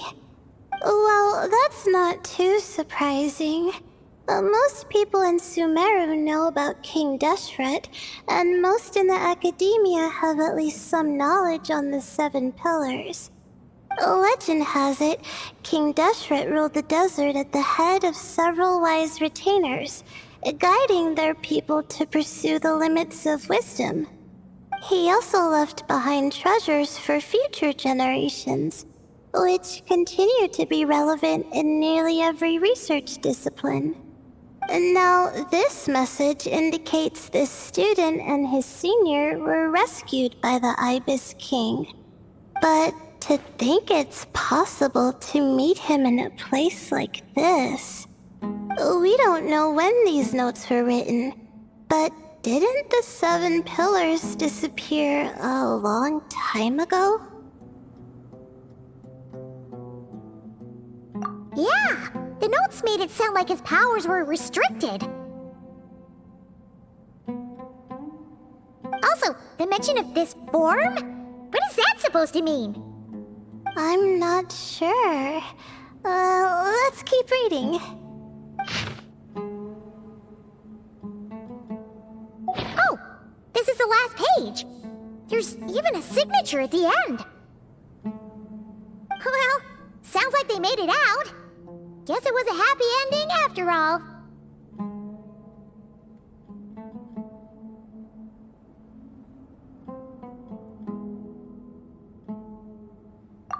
Wait. But it says, the Ibis King cannot be trusted. Huh. Our friend said something similar. That the Ibis King was a liar. And the notes did make it seem like something wasn't quite right with him. Maybe he wasn't one of the 7 pillars at all, but some kind of con artist.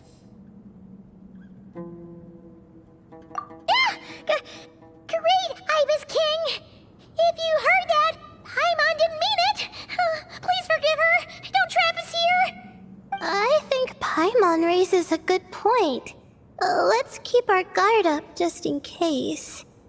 Alright, I think that's all the clues around here. How about we... Oh, it's Marak! That means Kaveh and the others should be around here, right? Hello? Anyone up there? Can you hear us? Yeah, we can! You know, sound travels just fine in an empty chamber like this. You don't have to shout. Of course, if you're shouting to express your excitement at being reunited, by all means, pretend I never said anything. Yelling like this is kinda exhausting. Come on, let's head back down.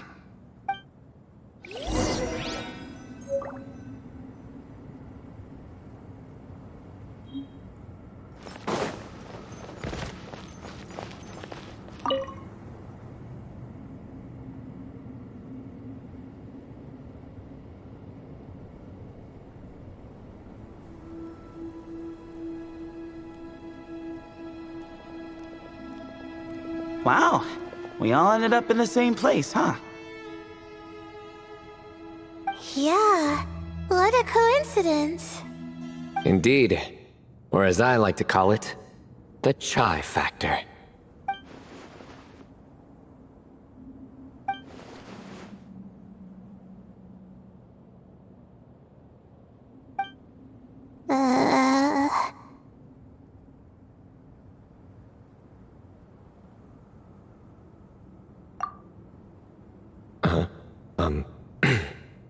No reply? Just say it. All right. Because it's spice to sweet brew again. Oh, hey, that's a new version. Wait, what? You've never heard that one?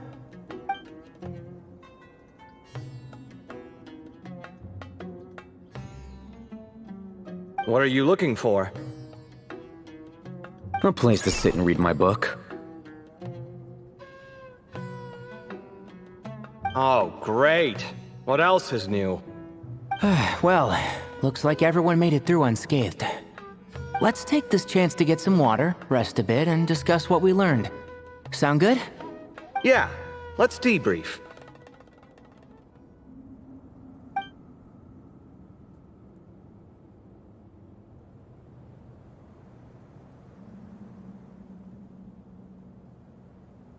Okay, so we all learned a lot, but it feels like we ended up with even more questions. Yeah, but one thing's for sure. This place is tied to the Ibis King in some way. Hey, Sino. You're the current representative of Hermanubis. Can you call him up for a sec? Of course. Just let me sense his presence.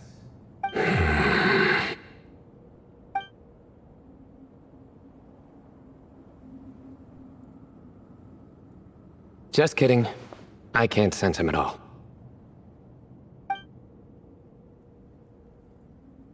Jeez, Sethos. Did you set him up for that one? What are you, a two-man act?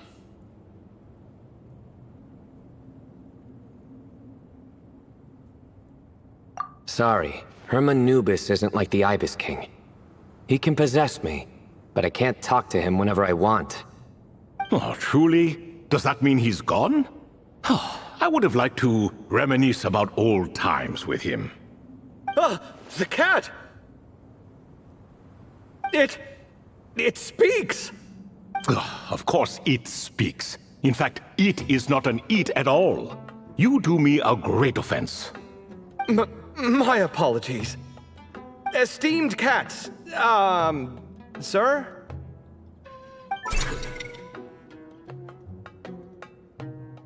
Oh, this little contraption is still here. Contraption? No, this is Marak. Which means you do his assistant a great offense. Huh? Well, I didn't mean... Well, I apologize. I wasn't referring to this Marak, but rather the thing that operates it. King Deshret was quite partial to it. I have forgotten what it was called. It must have had an official name, albeit in the old tongue. Even if I did remember, I would need to translate it into modern language. It's not important. Marak's a fine name. Even better than the original, if you ask me. Who thought of it? And the remodeling, quite well done indeed. This Marak looks much happier in its current form. Oh, and the components should have model numbers written on them. You can look them up if you're curious. This cat talks a lot. Quite the one-sided conversation. Is this what the Ibis King was like? He seems quite eloquent. I wonder if he plays cards. Ha! I knew Marak was a great name. Go me! Let's see, what page was I on again? Should have brought a bookmark. That all went over Paimon's head.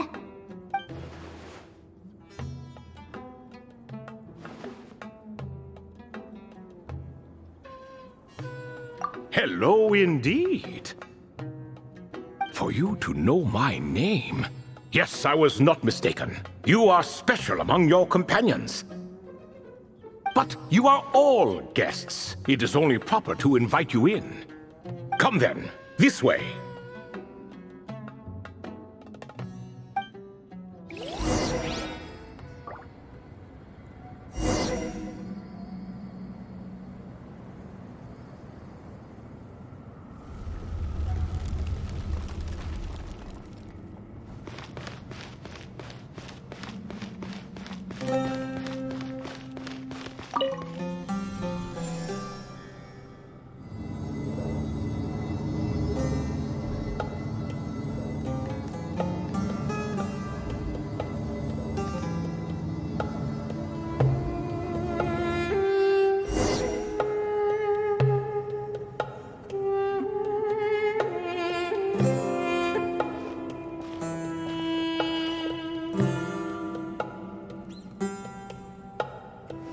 Welcome to my humble abode.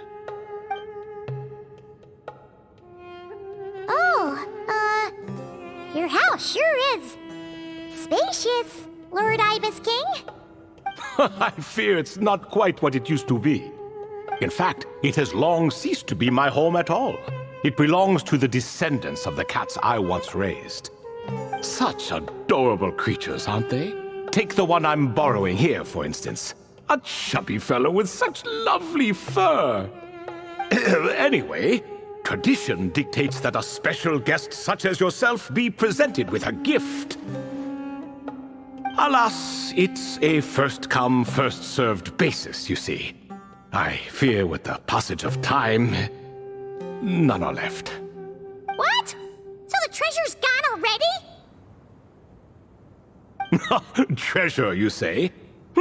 Not an inaccurate description.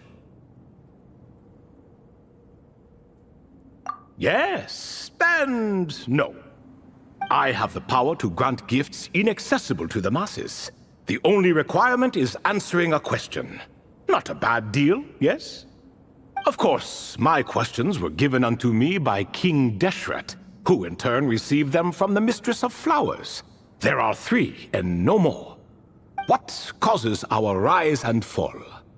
What obliterates love and hate? What determines truth and falsehood? The more he talks, the less Paimon understands. I see. That must mean Gudars and Makaira managed to answer 2 of the 3. Another who understands. Oh, so that's the event those 2 slabs are depicting. Ah, priests and their records. A singular obsession, and quite boring too. After being imprisoned within Aru, I could, on occasion, take the form of a cat to converse with those around me. But I despised speaking to them. No conversational skills whatsoever. Now, humans like you who stumble in here from time to time, you are much more interesting. Hold on! We're getting off topic again. The 3 questions you just mentioned? What are they for, exactly? Ah, that is a story that begins with King Deshret. And we're in for another long one. Nostalgia for the past is common to us all, is it not? And our king, he was such a proud, solemn man in those days. He watched us speak of the present and the future, of the wisdom we possessed or were about to obtain. We were his proud retainers, confident in our belief that, so long as each one of us used our abilities to the fullest, progress was inevitable. Yet, King Deshret's ambition was not destined to be allowed in a closed-off world such as this. So nothing went as planned. In fact, from the beginning, there were signs an outcome of this nature was inevitable. Because although there were 7 pillars, one was forever absent. Al-Ahmar would insist the Dendro Dragon Sovereign was one of us, but the dragon herself rejected that idea. Huh. Like a card you can never seem to draw from your deck. More like a card that was never in the deck to begin with. Alas, that's just who Al-Ahmar was. There was nothing we could do about that. And I always preferred chess to cards. In the end, life grew unbearable for our king. But, of course, those who remain must continue to live on.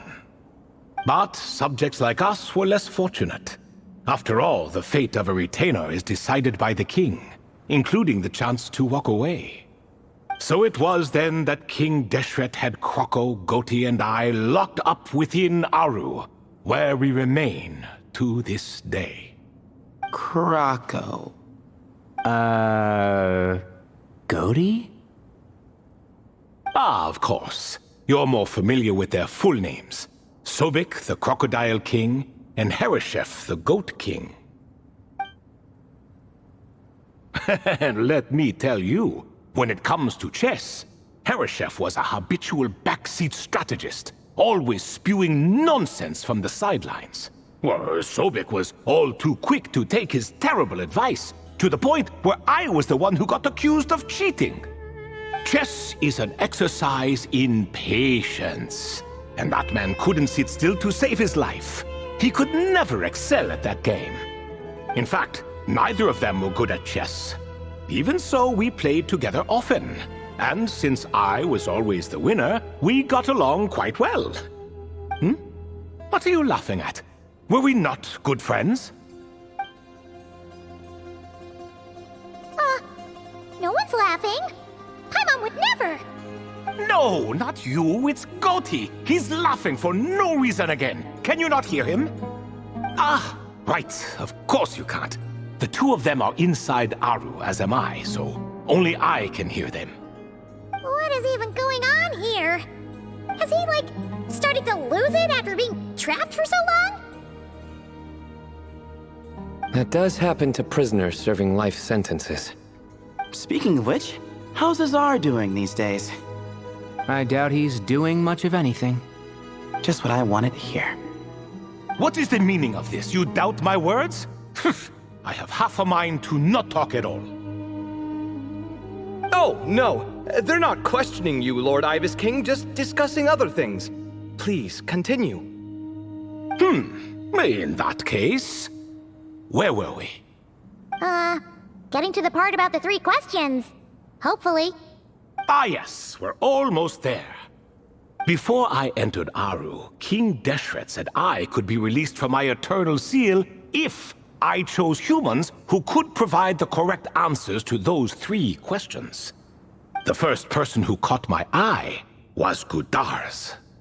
I asked him, "What causes our rise and fall?" He answered, "Conspiracy and betrayal, for it renders the righteous and wise unable to succeed, and thus nations fall." I found his answer quite interesting, so I bestowed upon him the power to deceive. The second human I chose was Makaira. I asked her, "What obliterates love and hate?" She said unto me, "I have nothing left to lose. Vengeance alone can quench both love and hate." I found this to be another fascinating response, so I granted her the power to be loved. But both of them ended up... Now then, young one, riddle me this. Did their answers point to this fate, or was it the power I bestowed upon them that determined their end?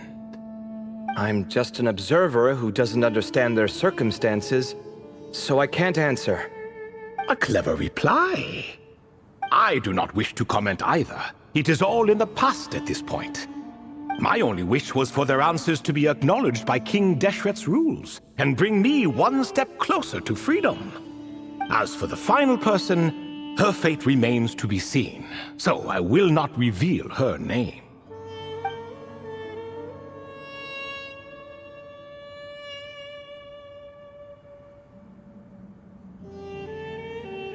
I asked her, "What determines truth and falsehood?"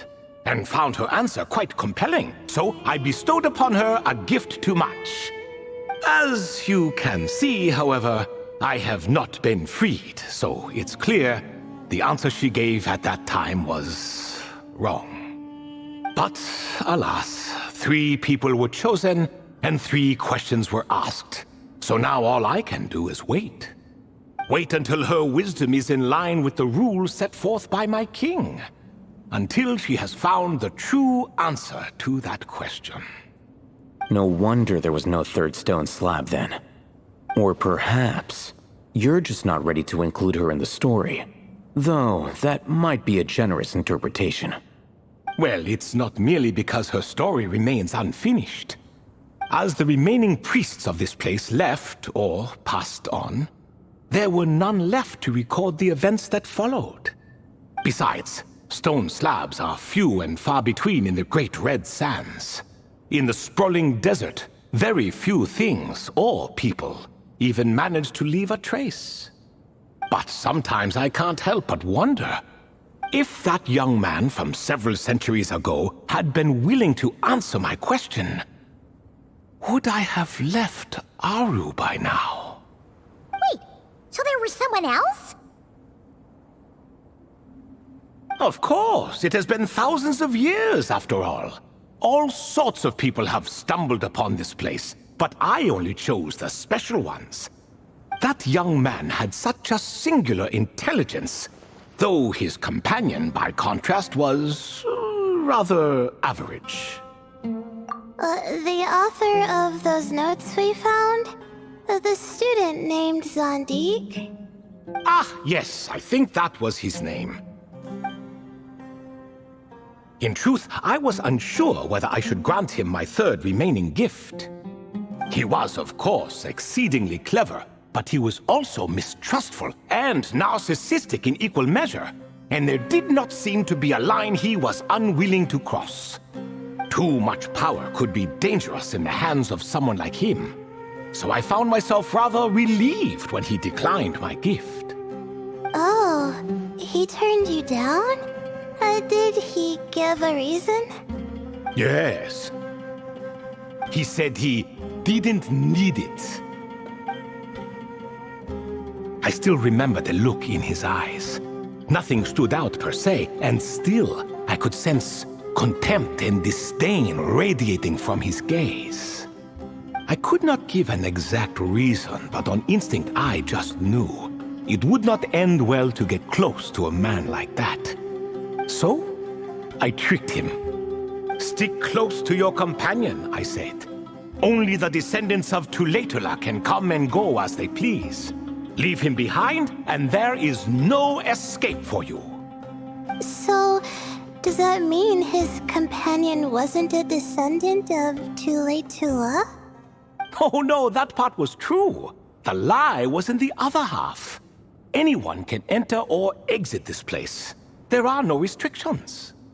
I saw that his companion was exhausted and was concerned Zandik might leave him behind, or worse, that some other accident might befall him. So I made up an excuse to prevent Zandik from going a step too far. Oh, and speaking of, Sandik's companion had the same blue hair and pointed ears as you. Wait, does that mean Layla's also a descendant of Tuletula? Indeed. When Hermanubis founded that city, he took in many who had nowhere else to go. Today their progeny are scattered to the four winds, and indeed are far more numerous than I could have imagined. So the person you protected could have been my ancestor. Yes, yes. You're very welcome for that. Could I ask another question, Lord Ibis King? Of course. I have nothing but time, I'm afraid. Did you also save me and a man named Jur? I did. You two were quite unlucky bumping into a device King Deshret once used to measure human brain power. That contact caused more knowledge than you could handle to flood into your minds. So I replaced that knowledge with simpler, repetitive information. Of course, the side effect being the same thought repeating over and over again in your mind, but that should resolve itself in time. How many moons are there in the sky? Yes, that was the phrase I used in your head. I forgot the other one, though. I believe it had something to do with food. Both were spur-of-the-moment decisions, so no need to dwell on the meaning too much. Oh, I see. Thank you, Lord Ibis King. As I said, young one, you are most welcome. If you're inclined to return the favor, perhaps you could turn off that device so no one else can trigger it? There's only so much a cat's paw can do, so I'm afraid this is something I must leave to you. Or Marak, I suppose.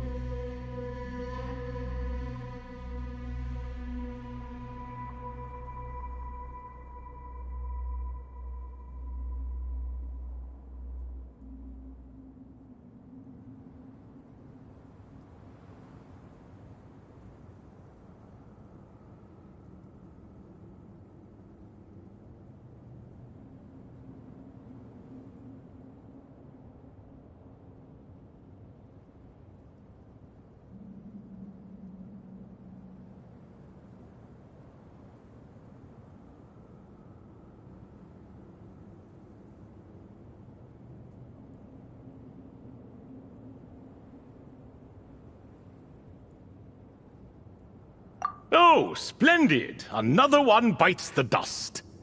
Such is the fate of things here. Day by day, little by little, the remnants of ages past fade into obscurity. For that reason, the gifts of bygone eras, be they tied to your blood or technological in nature, are not to be revered. They are tools, nothing more. Disrespectful? I simply make the most of what I have. Besides, our king has been gone all these years. What good does it do to revere him now? Oh, are you talking to the Goat King again?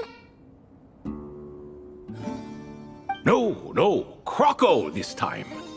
He's pestering me for another game of chess. Says he wants to even the score.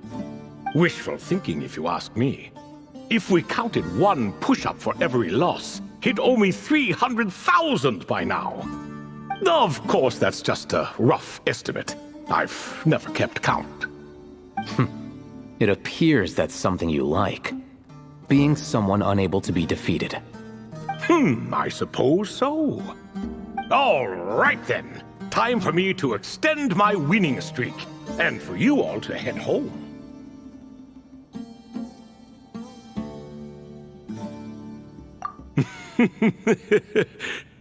In truth, deep down, I know even the answers to those 3 questions will not change my fate.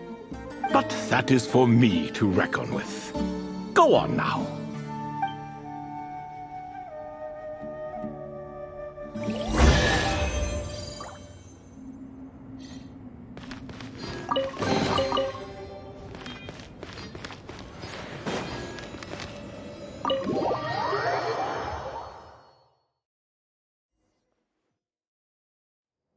Excuse me? Do you even know what time it is? I've harvested 3 crops of tomatoes while you've been gone. You're exaggerating, Professor. I'm making a point. There's a difference. Sincerest apologies for keeping you waiting, Professor Cyrus.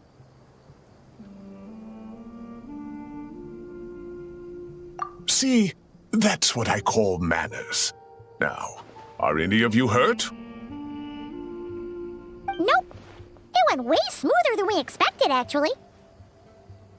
I presume the investigation is complete then. Come, tell me all about it. Oh my, did you luck out? If you've read the work from the Vahumana Darshan, you would know that the Ibis King has, well, let's call it a mixed record. Perhaps he softened up a bit in his old age, and that's why he chose to help you. Or perhaps he just didn't have a good enough reason not to help us. See? Marak agrees. How do you even know that's what Marak meant? That could have just been a happy noise. In any case, there's a lot to be happy about. We figured out what happened to Layla and Jur, and there were some unexpected takeaways too. Yeah, I never expected to learn about my ancestry. I've always thought of myself as just an ordinary student. I never would have even considered something like that could be true. Come to think of it, our ancestors might even have been friends at some point. Huh? You're right. Maybe I should take a trip back home to see if I can find any records about that. Oh, I was just throwing that out there. I wouldn't want you to go to the trouble. It's fine. My advisor gave me a break, and I still have a few days left, so... Oh, wait. My study topic. I haven't made any progress at all. No. I need to focus on that instead.